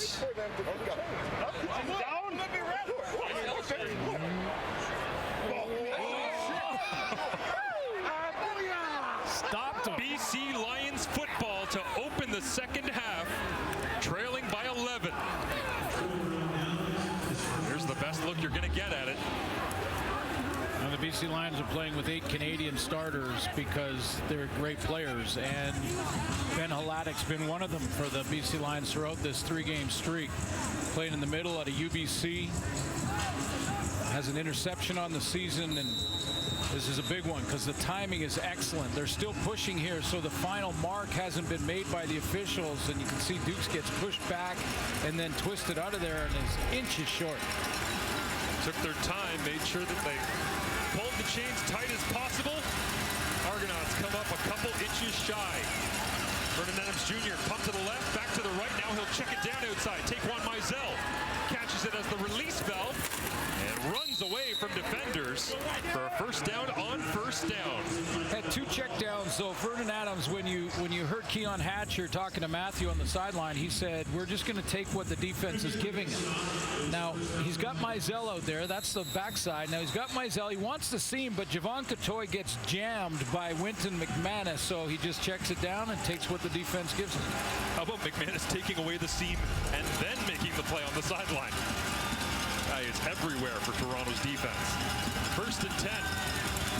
Little flip underneath, goes to Alexander Hollins, trying to get around the corner. Flag comes out, likely a hold, and once again, there's 48. Smacking the ball carrier, as that one will likely push BC back. Holding BC number 86. This is a 10-yard penalty. We're going to replay first down. Back-to-back plays where Javon Catoy has been the key here. He was the seam route on the last play, and you're going to see just to the left of your screen as he comes in right here, and he's going to grab the jersey and the arm. I believe it was Robertson Daniel on the outside there.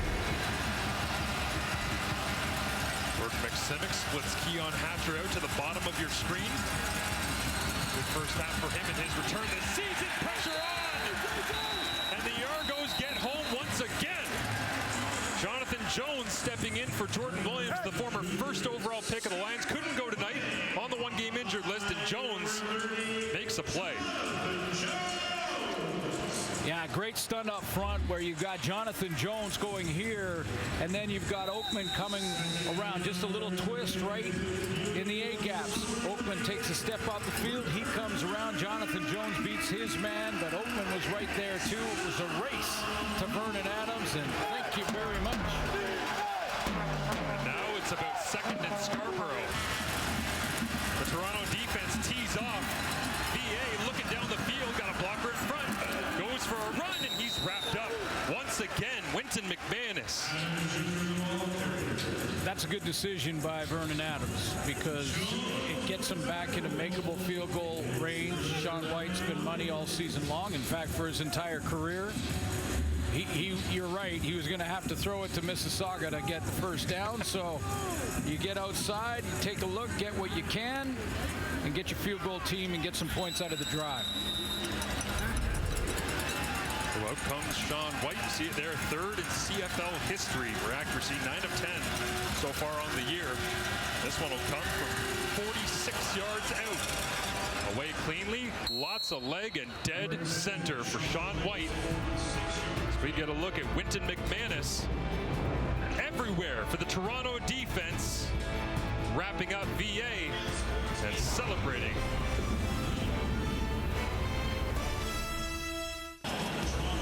TFC, of course, sharing home field here. The Vancouver Whitecaps, MLS, sharing home with a place that man has invigorated back in Vancouver, BC Place. Mara Doman, owner of the Lions, here in attendance tonight as Chad Kelly goes back to work, flips it out. Tavares Daniels, the touchdown late in the first half. That's a good duck. Mr. Doman has done some great things in a short amount of time, and you know, his philosophy being that it's the long game he's most interested in and growing the game in British Columbia, and that's a big play to try and answer the field goal. But Mr. Doman building and growing football from the grassroots up. That's his game plan. It's the long game. Doing a great job of it. Here's Kelly on 1st and 10. Goes back to A.J. Ouellette. Dealing with a groin injury reported by Matthew Shinetti at field level earlier on in the game. Back in there now, grinding it out. Certainly not the night. You can see him shaking his head a little bit there as Andrew Harris watches on. And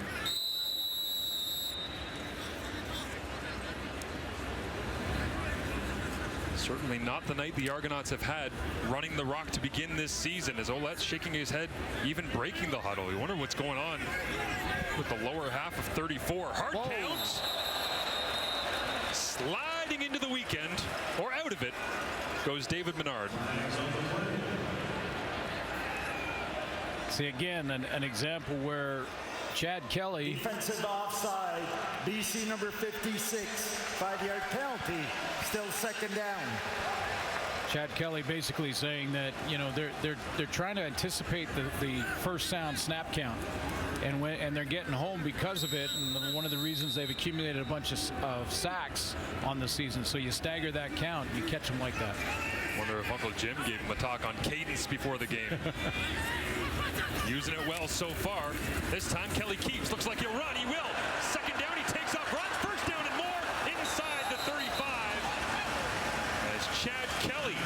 There's a little bit of speed and a little grass in the face mask. Yeah, Marshall, I think this was a called play. I mean, it doesn't look like he's really out there with the option to run. He fakes it, or excuse me, the option to throw the ball. He fakes it, and he's just going to get that kind of quarterback sweep to the left. Now, we've seen quarterback draw with Chad Kelly this year. Now we see a little quarterback sweep from the old high school days. This time he turns and quick throws. Curly Gittins Jr. Argos trying to block it up. And again, that BC defense, they're great against the deep ball, and they rally as well as anyone in the Canadian Football League. Yeah, I agree. I think in their first 3 games, that defensive secondary plays those wide screens, hitch screens to the receivers and slots. Probably best in the league. And that's film study as well. Now, the way you can get them, even veterans, is that little fake and then over the top with double seams. Kelly looks downfield on second down, rifles it in, but incomplete. Gary Peters right there in the coverage, and he knows what the ball looks like coming out of the hand of Chad Kelly. For young DBs watching this, Gary Peters uses great technique in the knockdown, because this is the play here. You're not going to see Peters just yet, but he'll come into the picture and from the right side. Now he goes up with his left arm rather than try to swat it down.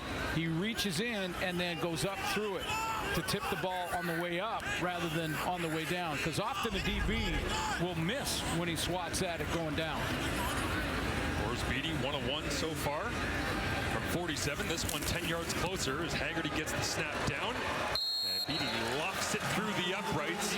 It extends the Argonauts' advantage. Midway through the third quarter in a battle of undefeateds. Toronto up 11. The CFL on TSN continues as Week 5 action kicks off with Thursday Night Football presented by 7-Eleven. The Elks and Rough Riders go head-to-head at 8:30 Eastern, 5:30 Pacific. Don't miss the action, only on TSN. Wondering if I can borrow the helicopter that the panel used. Get to that Rider game out of the gate.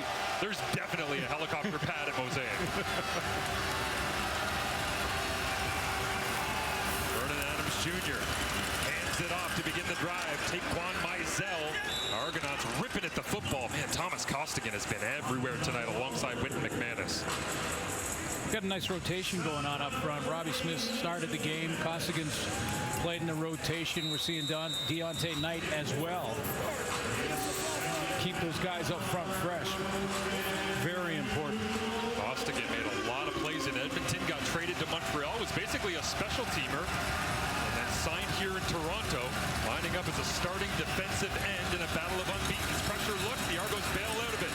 VA steps forward, over the top, into double coverage. Alexander Hollins, incomplete.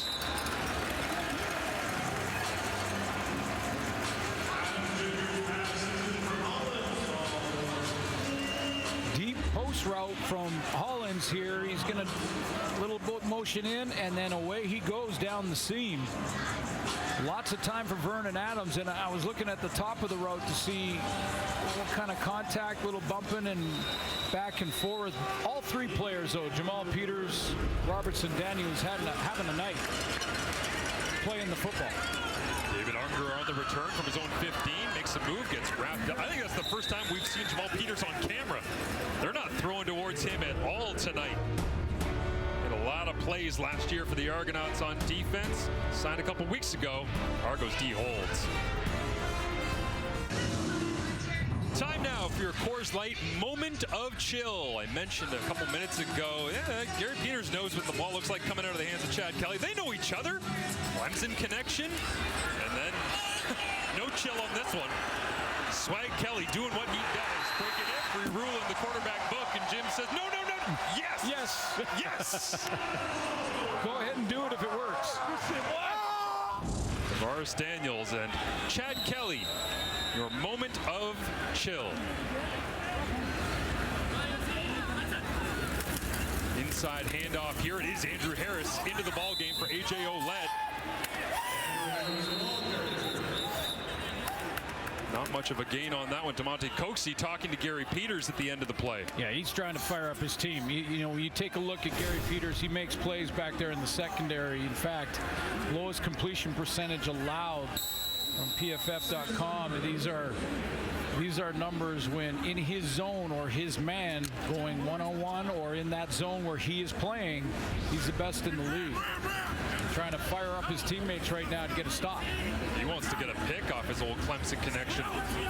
That would certainly change the tone of this third quarter. Looking that direction, Peters drives on it. Nice. And he'll wrap up Coxey right near the sticks. That's fundamental. That's fundamentals for Coxey because Coxey needs to come back against Gary Peters. Peters is going to get in that little crouch. He's got his hips open just in case Coxey goes deep. He knows that from game one, so he's protecting against the deep route, but Coxey takes the extra step back to the football, and that causes just enough separation. That's just great football. Absolutely. Everybody. Absolutely. Quarterback, corner, receiver, everyone. Here's some more great football. Andrew Harris churning the legs as he tries to track down Charles Roberts on the all-time charts. And now getting some extended action with A.J. Ouellette not feeling himself. Yeah, it won't take long for 33 to get back into the groove. I mean, he's seen fewer reps. Didn't see as many last week. And fewer and fewer reps as he's passing the torch to A.J. Ouellette, but Ouellette's got a little bit of a nick, so we're going to see more of 33 clearly. Wonder how many career tackles T.J. Lee has chomping at the ankles of Andrew Harris. Those two have been around and battled for a long time. This time, it's going to be Kelly. Pressure on! And down he goes. Hello, Mr. Betts. Welcome to the backfield once again. Well, this is just a scheme issue because Betts is coming off the edge and the protection comes down. It's basically sliding away from Betts, so guess what? He just comes clean off the corner. He plays the run first just in case when Kelly pulls the ball, he is right there in his face. 2 tonight. No doubt that the Laval product proving a point early in this season that he is on it. As Haggerty has a high lofting punt dropping down to Terry Williams. Good block up front by Bo Lacumbo. And Lacumbo won't get credit for the yardage on the return, but he's the reason. Betts running around on special teams, but this is his specialty. You can bet on it. Another one for Matthew.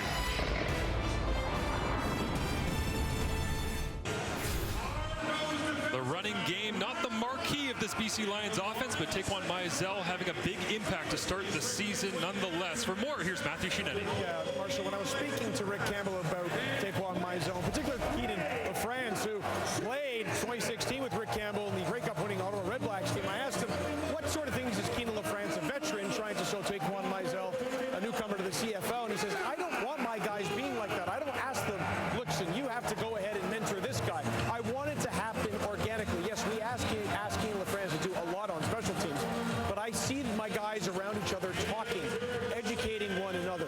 That's the kind of free-flowing culture I want to build here so that when we deal with adversity, and we see the BC Lions are dealing with it right now, that we don't necessarily think that we have to constantly do certain things to get it right. We just all support each other and we'll find a way, guys.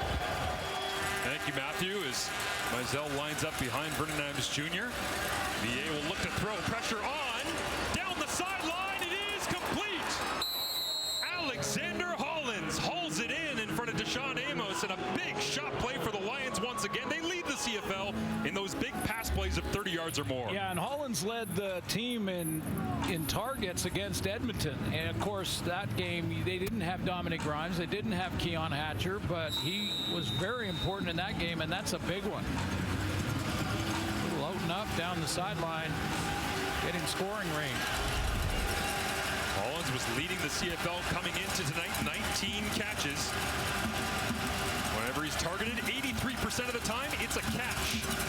Once again, Adams on his back foot. This one he throws directly into the hands of Robertson Daniel. Going for a jog through the middle of the field into BC territory. Makes another man miss. Sidestep down the sideline. Daniel cuts back. And finally, it's Justin McInnes. But the fourth interception. Vernon Adams Jr. And the Argonauts have possession again. And Robertson Daniel is having a game. I mean, this is a game that defensive backs absolutely dream of having. Couple of picks, that the easiest of all of them. Just a head scratcher of a decision for Vernon Adams on his fourth. But what a game for Robertson Daniel, tipping one that he has two and tipped one to his teammate Jonathan Jones. For Vernon Adams Jr., 6 of one, half dozen of the other. In between, couldn't find either receiver. Here's Ouellette, invigorated, running through tacklers. Got 144 rushing yards coming in. 59% of those have been after contact. You saw it there. Let's go back to that interception. Vernon Adams just trying to figure it out now because he's going to roll out here, and this is just a mechanics issue, it looks like. I mean, I'll have to sit down with Matty and talk about this one because he just overthrows his target. I mean, he's got the wide open slant route. It was pressure from the defense. He had the slant. He just missed him, just overthrew him. Argos go to the running game again. Ouellette right down the chute. Inside the 5, flag comes out at the end of the play from the back judge. And what could that be? A potential hold maybe at the end of the play?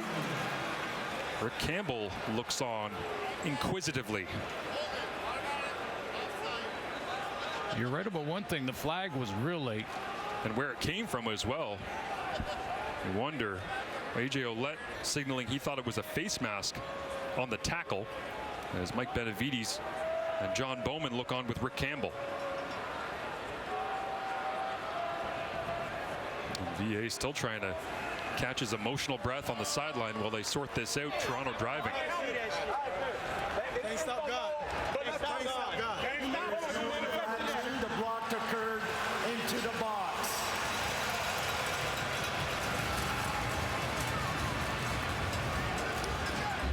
Well, that's a new one, so I'm going to have to go to the book here and figure out the block inside the box.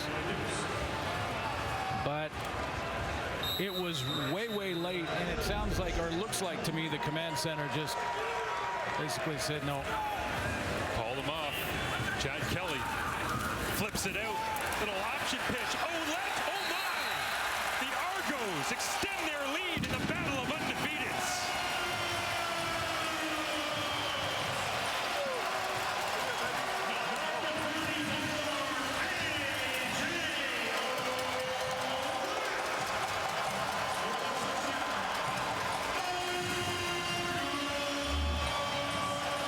And the Toronto Argonauts are money in the red zone.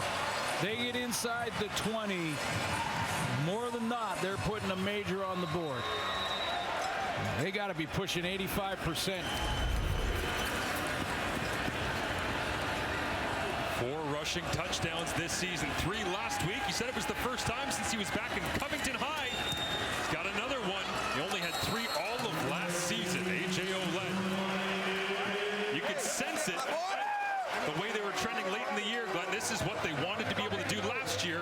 This year, they're really paying dividends with this running game. Yeah, and they like their O-line, and especially in the run blocking. So they're going to get this nice block outside here from Dejon Allen, who's going to come outside, and he gets the kick-out block. Take a look. I believe it was T.J. Lee, but watch big 59 here. That seals it now. Ouellette reads that one, and he goes, okay, I just got to cut right behind my big boy right there. Nice kick out from Allen. Allen, and Ouellette walks in.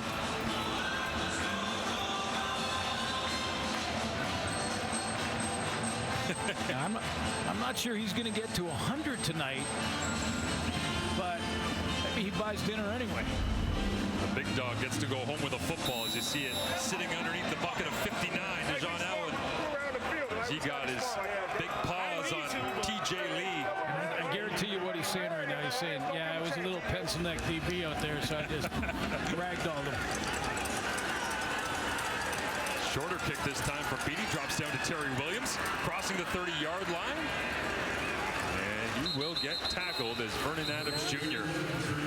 throws a 4th interception of the ball game. And points off turnovers, 24-3. Toronto, a 21-point advantage on these 4 interceptions. Yeah, you know, a couple of them early here. I think it's just nice game planning and rotation for a couple of DBs.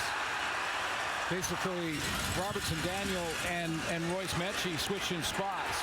That was just a nice catch by McFadden. That was thrown into coverage. But this one, that was just a real bad overthrow. And that's why he's been, you know, just on the sideline trying to get rid of it.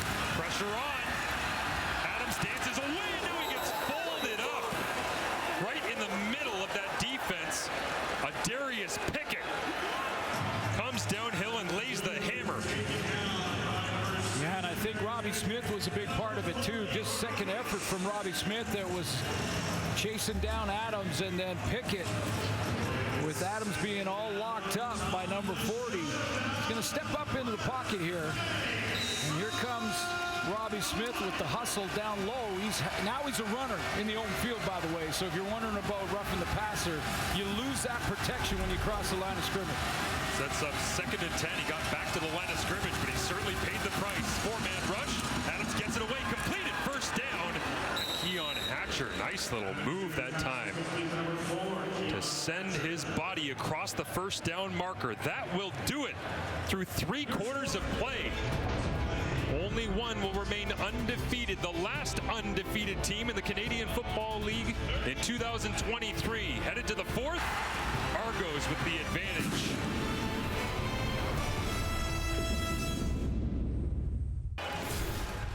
The Toronto Argonauts have visions of a repeat Grey Cup trip and championship. And tonight, a great test against a team that they're only going to see once this season in the BC Lions. What's the difference for you right now, Suits? Well, there's 2 numbers. One on the BC column, that 4 turnovers, and on the blue column, you're seeing 24 points off of those turnovers. That is the difference in this ball game. Yeah, no doubt about it right now. But Chad Kelly starting to move the football, get into a rhythm. The running game certainly came alive there late in the 3rd quarter as well.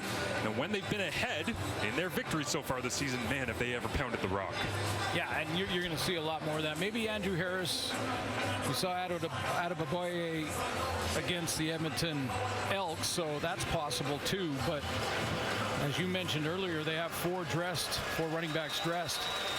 Question is, can Vernon Adams shake out of this funk? He's got a quarter to go. Trying to throw his way back into it. He begins with a little flare out to take one myself. Ooh. That's not just anybody. That was Jamal Peters. And Jamal Peters has got the head down right just now. Kind of like, what happened? He was right there. He was right in front of me. Got it? Quicker than fast. By the way, it would have been a penalty if he tripped over his foot there. Look out. Adams on 2nd down, gets it. On a 1st down completion, out to Hollins. Remolade had a free run, and Adams knew that he couldn't. He didn't have him blocked up with the play that was called. He did not have this blocked up, so he had to hit this one. And Remolade is free off the edge.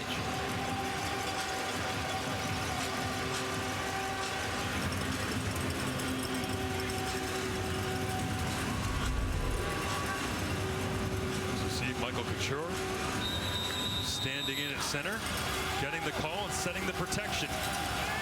BC's going to need all they can get out of that offensive line to slow down the rush of the Argos here in the 4th if they want to come back.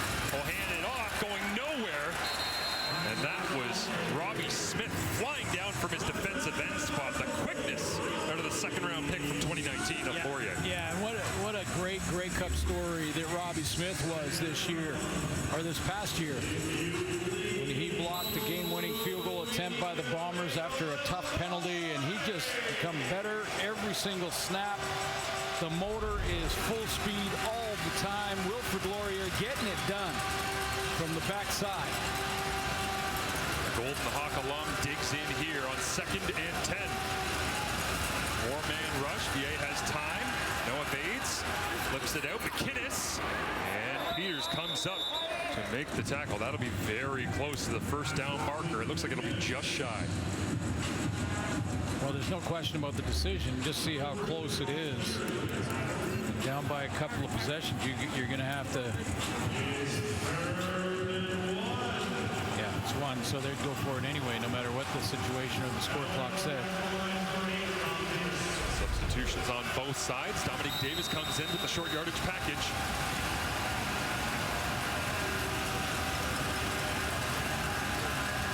And on man across the board. And Dominic Davis got it as they continue to wrestle in the middle of that pile.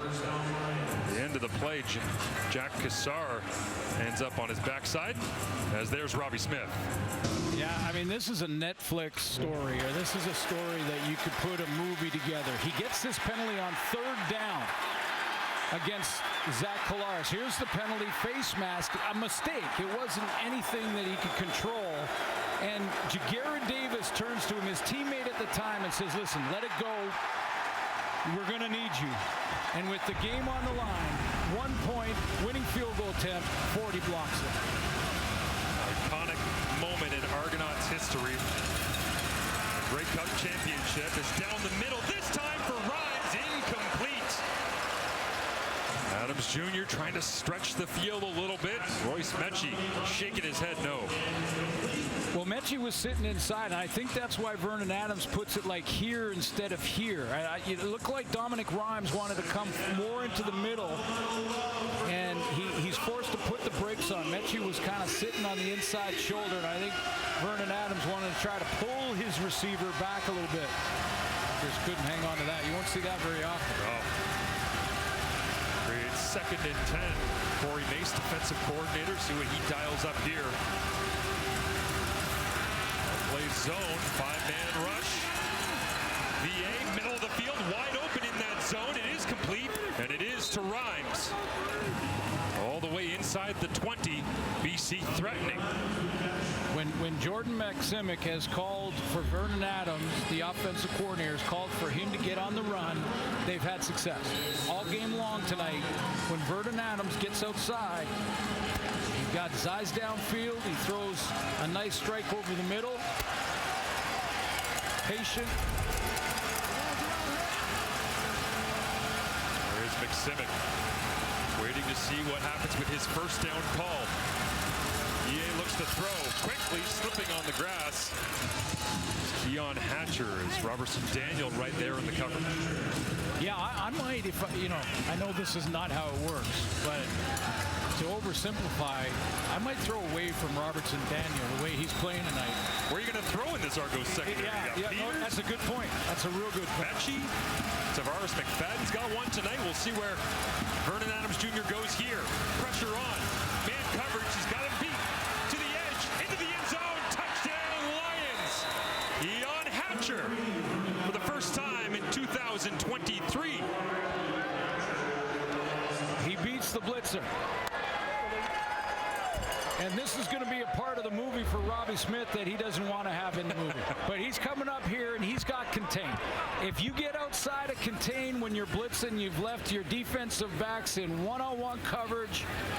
And losing contain that's it. It's a touchdown. Nice rebound from Vernon Adams Jr. on a tough night. He is filling up the stat sheet. 3 touchdowns now. 336 yards passing as well, but those 4 interceptions are the reason why the BC Lions are trying to fight their way back into this thing. It's back to an 11-point deficit. 2-score game, 10:05 remaining in the 4th. Don't go anywhere. Should be a great finish here in Toronto.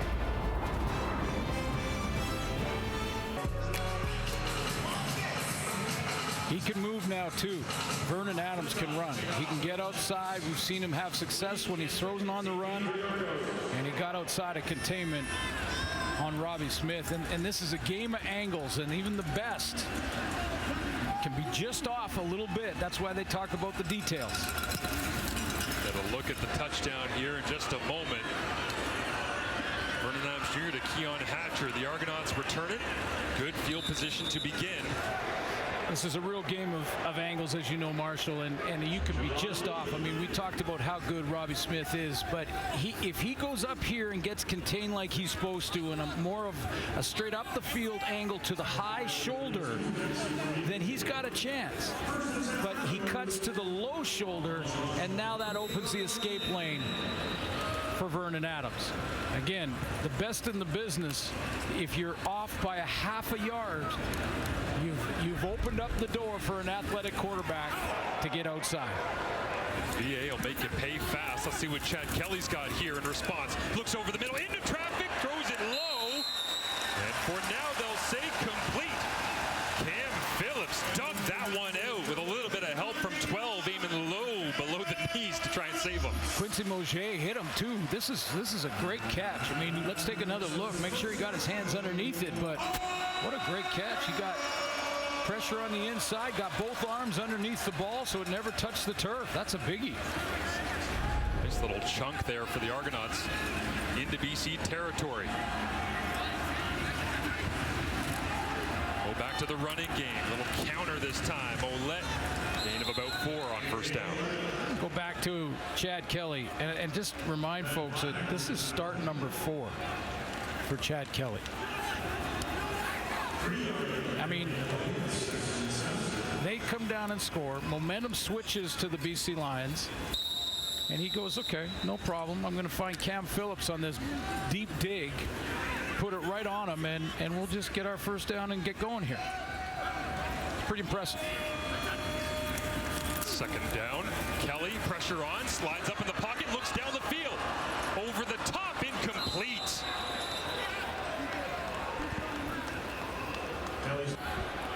Argos trying to stretch it down the field that time on second down, but out of field goal position. Quincy Moget back there with the big old club on that right hand. Chad Kelly will now have to watch on as BC Lions and their offense will return to the field. Argos happy to kill some clock here, down towards 8 minutes. Haggerty sends it away. High chop kick. Terry Williams will cross the 20. Flag comes up. And that will affect the field position. We will sort it out when we return. Terry Williams setting up BC as they're down 11. CFL Week 5 coming at you. Thursday night football on CBS Sports Network, as is Saturday. Looking forward to having that one. Ottawa in the win column at home. There you go. Taking their winning ways on the road into Hamilton. And of course, rounding things out. The end of Week 4 as the BC Lions will be taking on the Montreal Alouettes. Tough loss on Saturday against the Winnipeg Blue Bombers. They're back in the win column as well, dominating with the ground game. By the way, I saw a video of starting running back Brady Oliveira squatting about 4 bills on social media the morning after running through the Montreal front several times over. I don't know where he found the energy and avoided the jet lag, but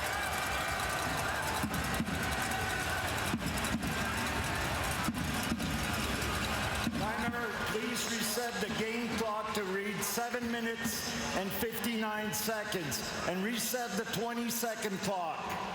And so the clock's all sorted out. Matthew Shinetti down at field level for us, reporting that Taquan Mizell is having his knee looked at, so he is not in the football game right now. We got David Mackey, so they're going passing game with the fullback.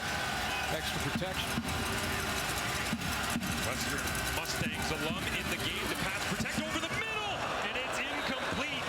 Winton McManus looks like he just got a fingertip on it, preventing Dominique Rhymes from a big play down the middle of the field. Yeah, nice deep drop. If you get your linebacker that deep, it's awful tough to hit this deep crosser. And got a little extra help, a chip block there from the fullback, and look at that, just tipped enough.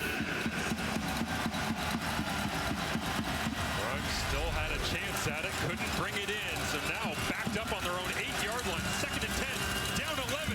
VA hits his back foot, looks down the middle to Hatcher, up in the air, big collision, and he held on to the football. Wow, we've seen some catches. There are some star players in these two teams, man. There's a reason that they haven't lost this year, and this is one of them. Watch this catch. Man, and then he sticks with it. Look at this. Rocked. It bounces up in the air. Keep your concentration. Keon Hatcher's back. Darius picking. Got Hatcher and Robertson Daniel. Over 100 goes Hatcher in his CFL return.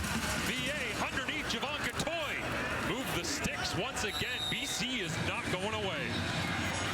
Let's go back and take another look at the great catches of the season so far. Not sure who got the hit on Hatcher, but he gets rocked right there. So Darius Pickett. Ball pops up, maintains concentration, says, hello, you got her. And the officials whistle this one down before they can get the snap off on 1st and 10. As you see Hatcher's night coming back out for the first couple of weeks. Well, did plantar fasciitis. The Argos call a timeout? Haven't announced anything. The injury spy did wonder about this, whether they were going to take Robertson Daniel out, because they look for all signs. Okay. That was a heck of a hit he took from his teammate, Darius Pickett. Yeah, I was going to say, you unless there was a timeout called, you can't stop the game. This is a reason you can. The injury spotter sees any kind of distress from the player, they will make sure they take out. And yeah, that's a biggie. Timer, please reset the game clock to read 6 minutes and 33 seconds. Please reset the 20-second clock. I mean, that's Pickett lowers the shoulder, he gets both of them. How about Hatcher holding onto the football after getting blasted by both of them, and then having to fend off Royce Mechie, who comes punching for the football. Vernon Adams Jr. pumps, looks down the middle, holds it, now throws into traffic. It's his 5th. Oh no! 5th interception of the night for Vernon Adams Jr. It's Montez Stiggers, his 2nd of the season, and BC turnover issues against the Argos.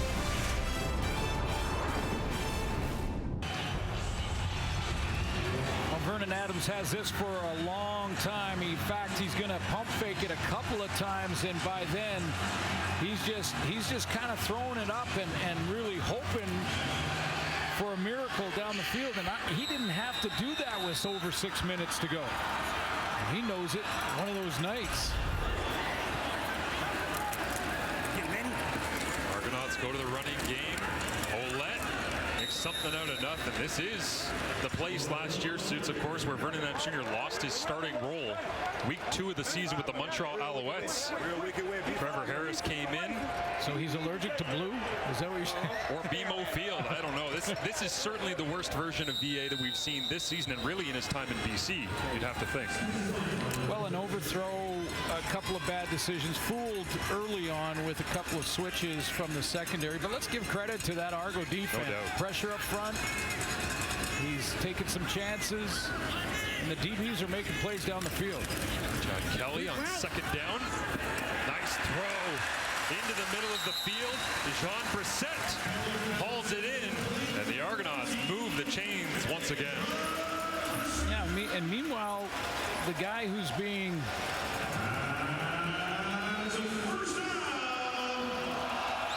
the guy who is in start number 4 is basically just being smart with the football, protecting it. When he gets his shots, he's taking them, but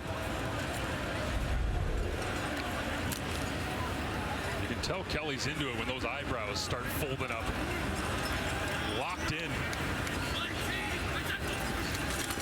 This time he'll go with the quarterback run around the edge. Manny Rugamba leading the Lions in tackles there to make the stop.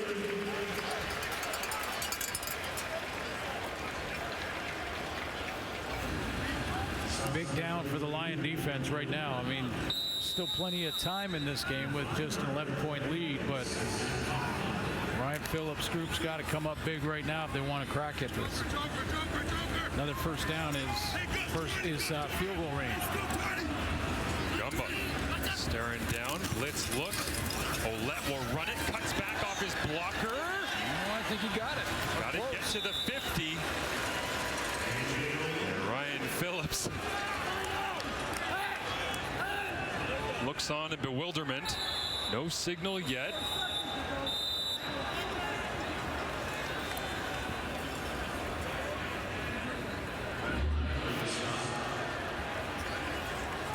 A little second effort here.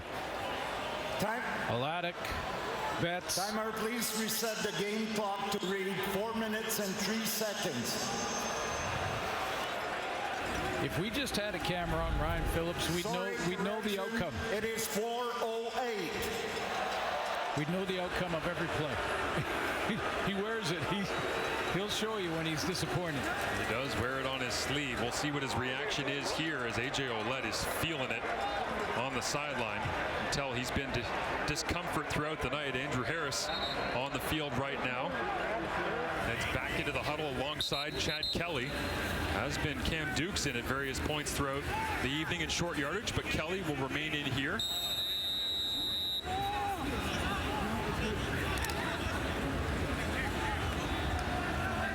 As Dinwiddie pulls it in. 3rd and 1. Kelly plunges behind the right side, led by Nicastro. Gregor McKellar. And the Argonauts pick up a first down here late in the 4th. And they grind down the clock with 2 running plays, then a short yardage off the right side. They had a heavy set on that side. No question, he got plenty for the first down there. Actually kicked the left tackle Tate over to right guard that time. Follow the big man. Kelly stares down the defense. Little bunch set this time. A motion to Jean Brissett around. Harris behind Kelly. They go to 33. Pressure in the backfield. Now he tries to string it out. Ben Hladic right there. And Andrew Harris is just going to throw it away. He's eligible to do so. Yep, saved the loss. It's going to hurt his career passing stats, though. He's done it a few times in his career, and he's aware of it. If he gets strung out like that, and he gets pushed to the sideline because of great defensive angles, and that's exactly what happens here, he just decides, you know what, if I throw an incompletion, we're back 2nd and 10. Because it was a 4 or 5 yard loss if he gets tackled there. Switches Ben Hladic from a tackle for loss to a quarterback pressure, I guess, in the official stat report here tonight. But IQ off the charts on the veteran savvy Canadian. Leaves 2nd and 10 after the incompletion. Kelly rolls to his right, pressure on, throws it complete. Under. Another first down for Toronto. That's a big time play by Chad Kelly. Getting pushed. Again, he's breaking the rules. You know the rules. He's breaking the rules and getting away with it. Living dangerously and enjoying his time as the leading man of the Toronto Argonauts. Kelly to Unger. Argos lead by 11. 3-minute warning in Toronto.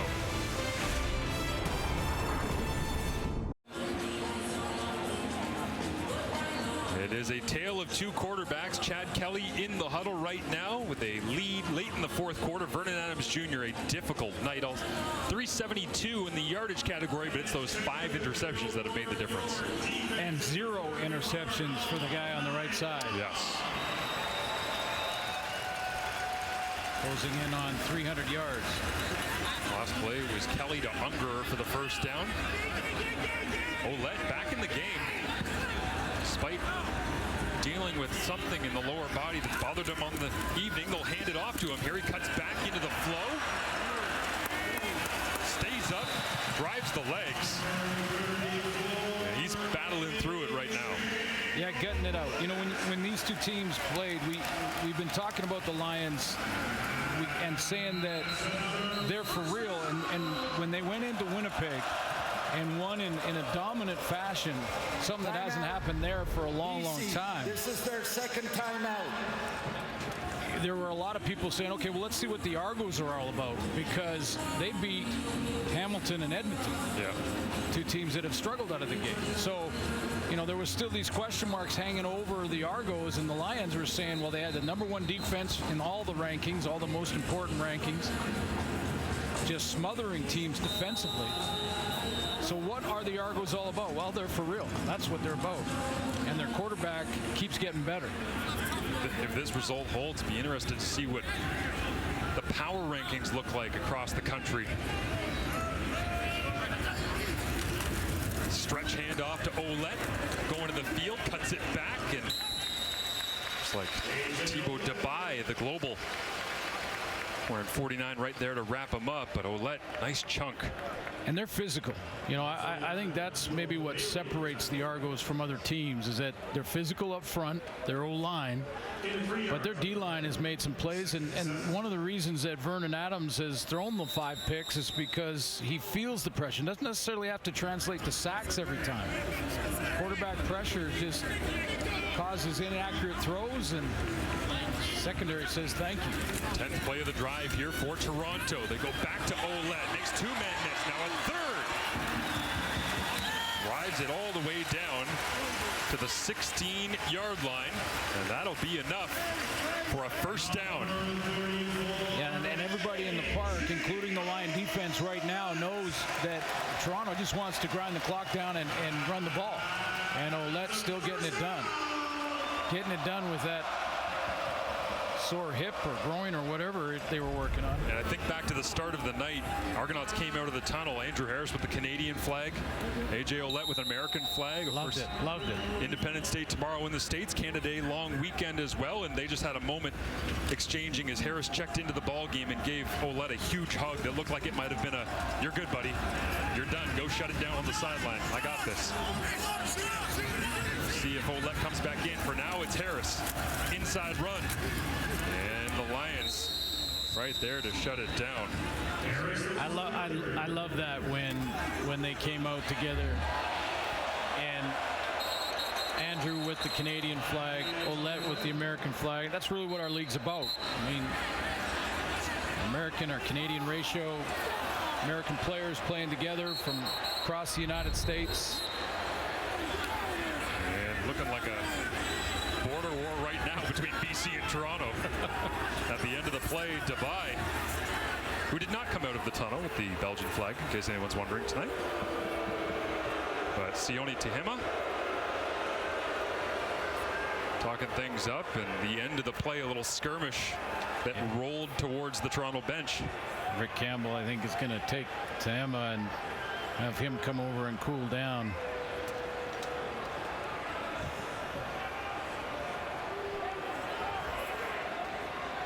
Couple of coaches on the edge of their sidelines trying to talk things through as well, and the officials trying to separate the two and get back to playing football, but there are laundry all over the field for them to sort through right now.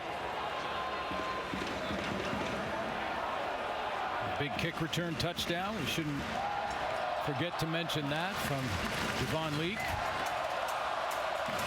Rick Campbell will say, you know, we were 11 points in this game that our quarterback threw 5 interceptions. That's a good yard, really. For 5 interceptions, you should be blown right out of the park. Fans in attendance to round out the weekend, loving it. He'll be back though. VA staring on, wondering what could have been a couple of different decisions. And I wonder, I'm just going to throw it out there. He gets Dominic Rhymes back, and he gets Hatcher back, and he starts thinking, you know what, I'm just going to throw it up to those guys and they'll figure it out. And he just made some decisions, but you can just, yeah, I mean, this is one he'll just want to just file away. There are a couple in your career, as you know, that you just don't even want to look at the video because it's not going to help you. It's only going to take you further down the rabbit hole. So let it go, wash it, and get on with things. He'll be back. When he's on, there's no doubt he's one of the most talented quarterbacks in the CFL right now. Top-end guy. The Lions re-signed him to a contract extension through next season, a year in which they're hosting the Grey Cup in 2024, knowing that he could be the guy to carry them after the loss of Nathan Rourke down at the NFL's Jacksonville Jaguars. But when he makes a couple of difficult decisions, this is the result they end up getting.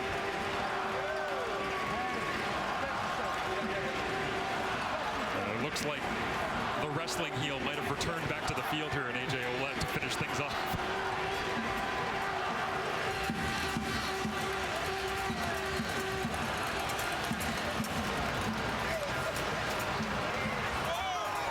I'm not sure what the issue is here, but man sorting through it, I guess. There was a lot of action while we were enjoying the flags at the beginning of the game.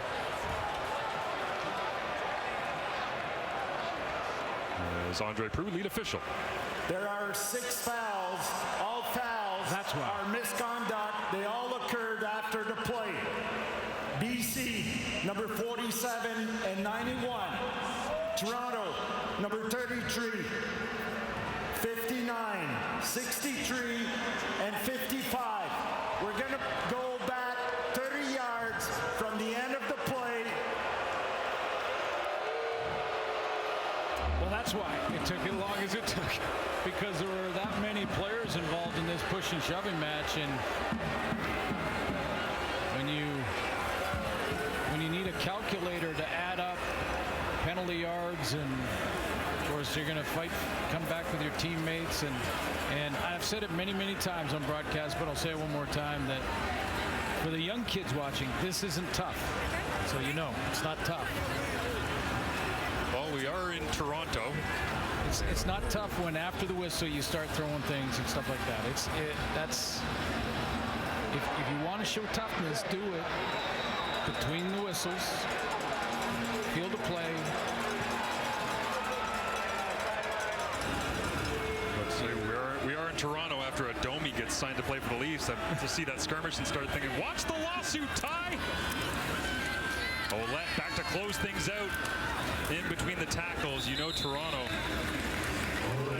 just wants to run the rock, kick a field goal, play a little defense here, and get out with another victory to start their season and begin 2-0 here at home. How about Ryan Dinwiddie telling us about his dad last year, coming to a couple of games that they lost? He said, Dad, no. Yeah, that's it. You can't watch until we win again. The family came up, cross-country road trip from California, went through Yellowknife. And amazing the little things that you think affect the outcome.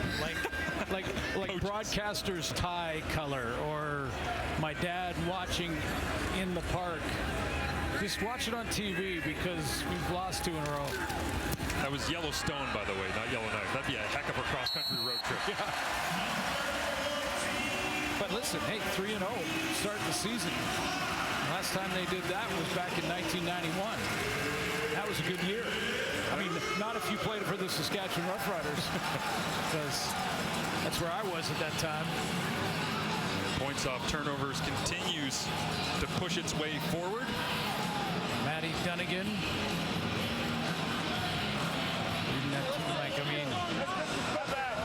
It's a great start, especially when you have a young quarterback that you just don't know until you know. You just don't know until you start checking the boxes, and that's what Chad Kelly's doing. He's giving them hope. He's giving them a chance. If it's not working early, which it wasn't for the Argos, there's Mike Pinball Clemens, part of that 91 team. And when it's not working early for Chad Kelly, he's patient with it. Back to the tablet after 2-0. He goes back to the tablet. Okay, let's take a look. What was that? What was the defense? What happened? This was a defense that gave up 7 points a game in the first 3 games. And Toronto put 38 on him. Well, not on the defense. There were seven of those was a kick return. I'll tell you what, these are 2 proud special teams units after a little skirmish between the Argos offense and BC defense. There's a lot of hungry dogs ready to battle it out on special teams, even with a 14-point deficit, as Beattie kicks it away.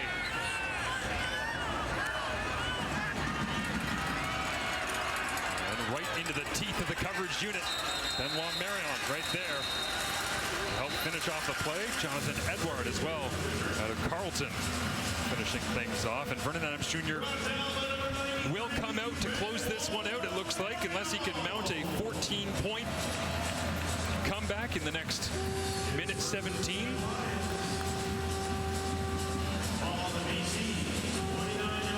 Big night. He filled the stat sheet, that's for sure.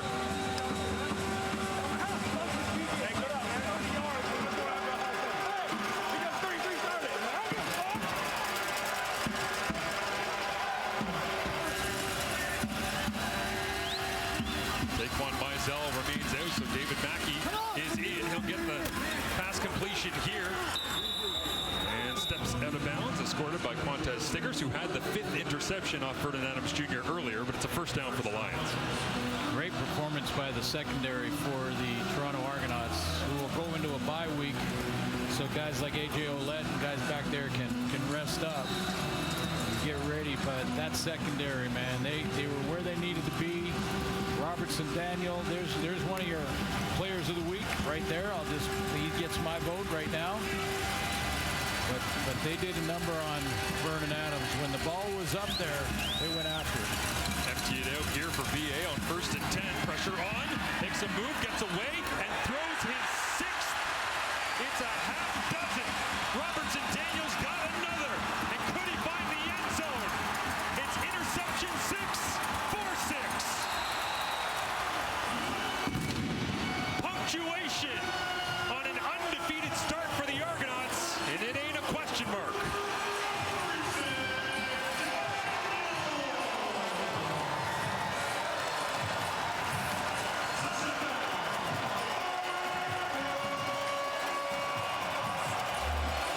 A DB's dream game. I mean, it really is for Robertson Daniel. Signed with the Argos back in 21. Big part of their championship run last year. Was in Calgary prior to that, and wow, what a game for Zero.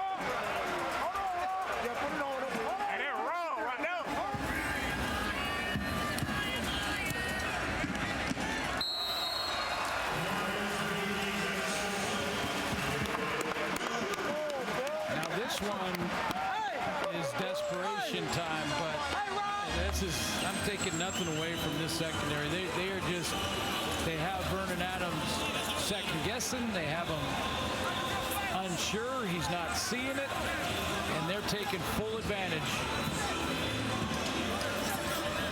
Corey Mace did a nice job early on of some subtle rotations between he and Royce Mechie, and just kind of swapping responsibilities, things like that are pretty simple. It's simple stuff. In fact, players can do that when you have a veteran group on the fly. You can just call a base coverage and say, hey, you take the deep middle, I'll take the curl, and we'll just switch it up, see if we can get him. And I think it got him early, and he got in a bit of a spiral. But Robertson Daniel,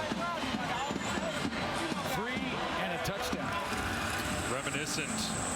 Last year it was Jamal Peters intercepting Dane Evans, then of the Hamilton Tiger Cats, now backing up Vernon Adams Jr. 3 interceptions in that game for Jamal Peters on a night where Dane ended up throwing 4. Well, tonight it's 3 to Robertson Daniel, 6 overall.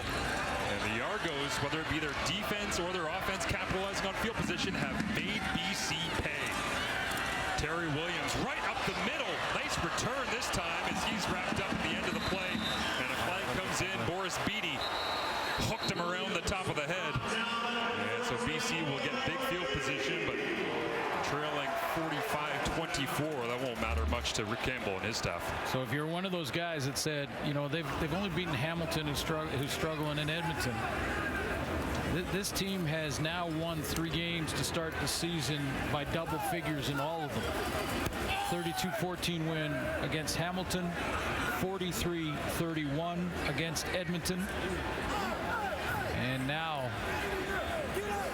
up by 21 in this one against the BC Lion team that just beat the Winnipeg Blue Bombers. So what do you do with the power rankings I was talking about? What the heck do you do? Well, I don't do those things, so you go ahead and figure that out. Who's the best team in the CFL right now? No infraction on the play. Well, it will be first down, BC. You know, I think that Dane Evans is going to get a few snaps here, but you know, when you think about BC's performance in Winnipeg. Now, and I'm not going to give Winnipeg an alibi, and they don't want me to. But at the end of the day, it was a short week for them too. But it was a dominant performance, so that's what BC's capable of. But I think Toronto, defending champs, are 1 or 2, aren't they? Yeah, they have to be. There's no way that you could look at the start of the season. Toronto went on the road, play against a tough Edmonton game. High-scoring game, higher scoring than we expected. Beat up on the Hamilton Tiger Cats week 2 here at home. Now they come back home. They do this to BC, as you say, and just beat Winnipeg. Winnipeg goes to Montreal, runs the rock here in week 4. Gets back into the win column. Ryan Dinwiddie 13-5 here at BMO as the head coach of the Argos. Dane Evans hands it off. So they go to the bye, and then they will play Montreal after that. Montreal's in BC this coming week. Hey, man covered. Don't play that. Don't play that. Don't play that. What they doing? Put it on a t-shirt. Man coverage, don't play that.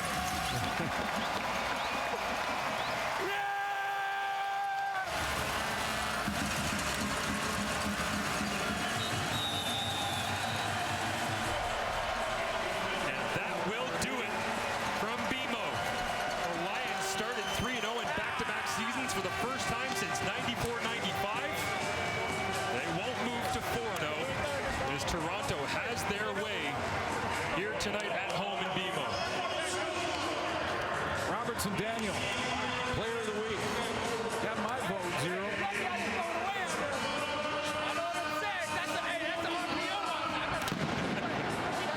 Chad Kelly in the post-game debrief against Matthew Betts.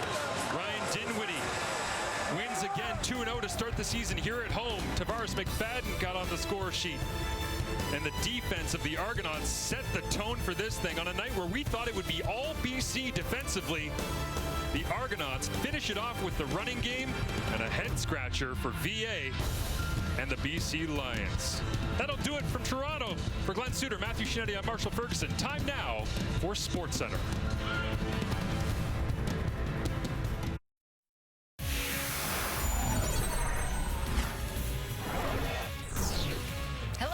Inside SportsCenter, I'm Tessa. He is Glenn. We're going to kick things off with the CFL and the game you just saw between the Lions and Argos. The 2 undefeated teams coming in. Right. We knew something had to give. Someone was going to walk away a loser in this one.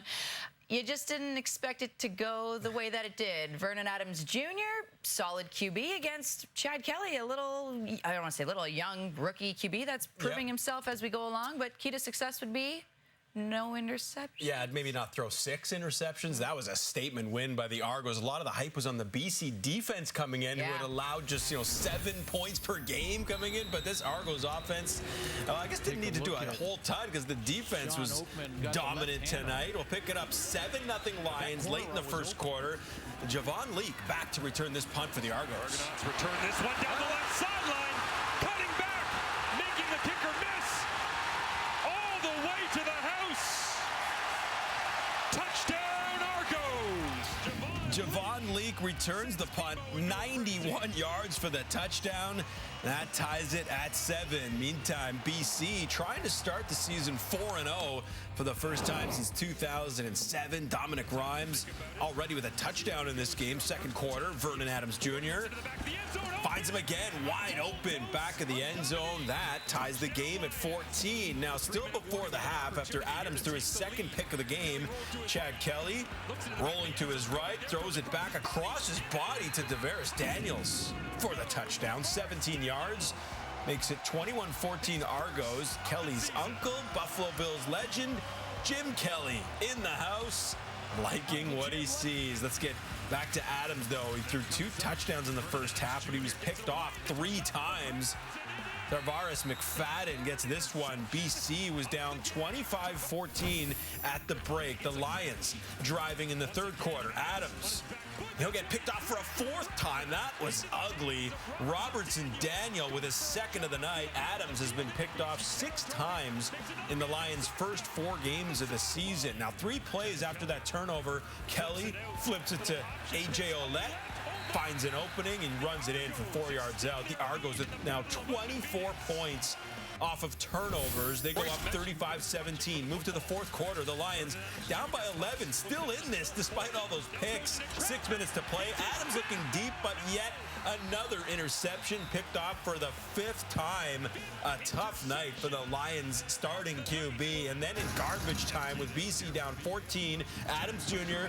escapes the pressure initially, but then just throws it to Robertson Daniel. Once again, that's his 3rd interception of the game, and Daniel will run it all the way back to the house. As I mentioned, the BC defense was getting a lot of the hype coming into this one, but how about the Argos defense getting it done against Vernon Adams Jr., picking him off 6 times in this game. So Vernon Adams now had more interceptions in this one tonight than any quarterback through week 4 in the CFL. The Argos, the only team in the CFL that Vernon Adams Jr. does not have a winning record against. The Boatmen improved to 13-5 at home under head coach Ryan Dinwiddie. And next up for these 2 teams, the Lions host the Owls on Sunday. Well, the Argos, well, they don't play again until July 14th on the road against Montreal. With their thoughts on this one, let's bring in Kate and the panel. And that panel is Dave Naylor, Matt Dunnigan, Milt Siegel. And if I would have told you guys that one of these quarterbacks would have thrown 6 picks before this game started, you would have laughed at me. I mean, we will get to Vernon Adams in just a moment. And kudos to the Argos defense as well. They had a phenomenal game. But let's look at Chad Kelly for a moment, because we did build the battle of the quarterbacks coming into this one, too.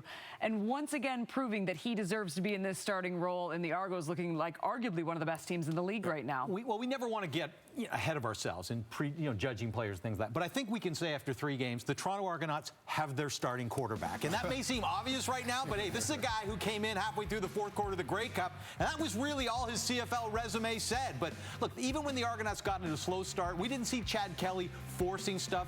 One of the things I think, and it's a good thing to say on a night he doesn't throw any interceptions, Chad Kelly is as impressive sometimes with the throws that he makes as much as the ones that he doesn't make. We don't, for a guy in his 4th start, we don't see all kinds of plays that you're looking and say, boy, they really suffered from the inexperience of their quarterback. There's a handful of throws that maybe he shouldn't have made. Some of them he got away with because he's super talented and can do some things that other quarterbacks can't get away with. There it is. But overall, you know what the other thing, Matt? You may know something about this. He's got it as a quarterback, and you've got to have it. And Chad Kelly, by all appearances, the sideline demeanor, the huddle demeanor, the throws he makes, he's got it. Yeah, Nails, and to have that it factor, you have to check off a lot of boxes, and he continues to do that from week to week. And this one, he's going up against his toughest test of the football season, and he did it with flying colors, went out there and just made the right decisions. And I keep talking about decision-making is the most impressive thing with this young quarterback.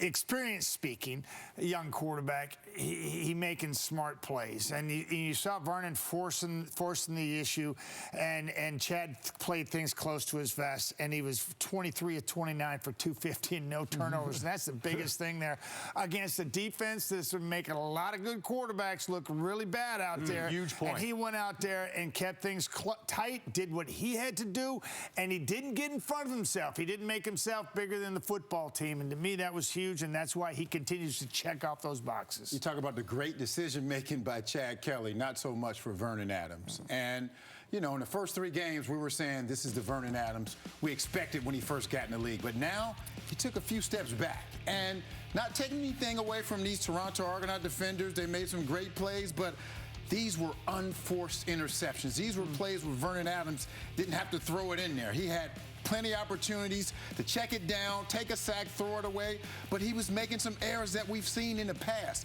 The most important game for Vernon Adams is that next week game. And I say that because his first 3 games we were saying, oh, he's going to be great. But then this game right here, we're saying, is this the old VA? Is this the VA that we've seen in past years? So he has to find a way to come back next week and have a great game. Otherwise, we're going to start questioning what type of Vernon Adams. And unfortunately, the story of Vernon Adams' career to this point has been, advancement, regression, advancement, regression. Yes. And so, we saw him 3 great games out of him. But you're right. I agree. There's going to be a lot of focus on his next start. A lot of focus has been on Ryan Phillips and his defense in BC. How about Corey Mason, his defense in Toronto? Absolutely. So wake up, Canadian Football League.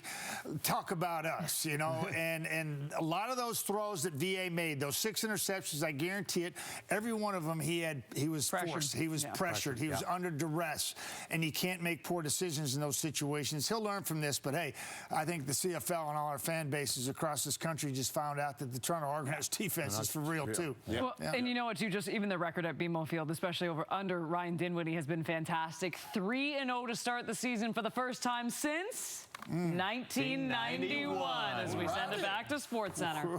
Well, we heard the panel talk about Chad Kelly. Here he is, new on SC with Matthew Shinetti. Chad, what did you learn about your team tonight? Right there, number 0, 4 tackles, 3 interceptions, 1 touchdown. I ain't never seen anything like that. I mean, our defense is fantastic. Offense, consistency. When you play man coverage against us, you see what happens. Running backs ran hard. O-line did a great job. Them sacks are all on me. I just think we're elevating each and every day as long as we stay focused, and good things are going to happen. How has that focus evolved, though? Because this really is just a handful of starts for you, and you're seeing success, and the way that you're leading, what do you count that to? Just staying focused. I mean, you eat, sleep, breathe football, good things are going to come together. I thank the good Lord every single day. I'm in this position. I love all my teammates. I love all my coaches, all the whole staff. We have a fantastic franchise right here in Toronto, and I'm excited to see where we're going. How happy are you, though, with the way this has gone? Because the fact is this, you carry a number that means something in football. Your uncle is here. I know how much he means to you. What's it been like to see the way that you've grown, though, over the last few weeks? Yeah, I'm just trying to stay focused each and every day. There's a lot of things out there that can throw you off of your game, and each and every day, as long as I stay focused, beautiful things that happen. And I'm just so proud of this team and everybody a part of this franchise. Something to give your uncle a win too tonight? Yeah, I told him they were playing man coverage. It's a bad idea. I love the intensity. See you, Chad. Thank you. Go Argos. Hey. Here's Lions QB Vernon Adams Jr. Vernon, what lessons do you take from tonight? Obviously, just got to take care of the ball, man. I think everybody played hard out there, man. They played their butts off, man. Our whole team. Defense did a great job too, man. Before that last pick 6, I mean, we were still only, down 11, so the defense was doing great, man. Like I said, I got to take care of the ball, be better for my team. But just want to give thanks to God, man, for giving me the abilities to, come out here and play another game. In this situation, I've always known you to be the toughest critic of yourself. What will you look for in the film? I know when I was watching the film on the sideline, I think I had a few check downs, maybe, towards the end of the game, forcing some things there. So, just want to watch the film again and just confirm that. And just, like I said, I told the team, man, I'm going to come back to work and I'm going to prepare harder than I've been, you know what I'm saying? So it was a tough one for the good guys today. How do you go ahead as a leader now? What was your communication style coming off of a win like you did against Winnipeg to come here and be deflated, as I'm sure you feel? How do you lead from this? I just continue to be me, you know what I'm saying? Come to work every day, lead by example, go hard in practice, and not let something like this happen again. Did you see anything that you didn't expect from their defense? No, you know what I'm saying? We saw everything, and like I said, just a few of those times there later in the fourth, and just forcing some things and, just trying to make plays. And, don't need to do that. Just check it down to the guys, and let's live to fight another down. Sometimes, do you think you see those opportunities because you see your guys making such big grabs for you? I mean, you look at the way Keon Hatcher was going up there in some instances. You can say that, but at the end of the day, they did a great job on defense. Corey Mace, he dialed it up, and I just got to play smart and, if, like I said, get down to those checkdowns if that's what I need to do. All right. It was a career night for Robertson Daniel. 3 interceptions and a touchdown. Here he is with Matthew. Did you expect that tonight? 6 interceptions? I expected interceptions. In my prayers, I put it in my prayers. You said 6? You prayed for 6? I didn't pray for 6, but I prayed for more than 1. You know what I mean? If you keep your prayers high, keep your energy high, you believe in yourself, you know what I mean? Really feel yourself out and be humble, man, you can get whatever you ask for, man. What did you see on the film, though? Because to get 6, to exploit an offense like that, especially one coming off of a big win against Winnipeg, that says something about this defense. What I saw in film was confidence from the quarterback, and that could be a positive or a negative thing. His confidence doesn't get him to read it. He reads his first read, and then he's out of there. So that's what I saw. So once he came off his first read, I was going towards the football. Is this team close to being complete at this point in the season? We're not close. We got about the whole season. It's going to take the whole season for us to get to where we want to be, but come around playoff time, you'll see us clicking. But I imagine to see defense, special teams, and Chad Kelly leading the offense is a pretty good feeling. Oh, yeah, it's a great feeling. Great feeling. We got great momentum right now going into the bye week. Thanks for this. Appreciate you. Thank you, guys. Yeah, they got to be feeling good on the Argos. First time since '91 they've started 3-0. Yes, 32 years.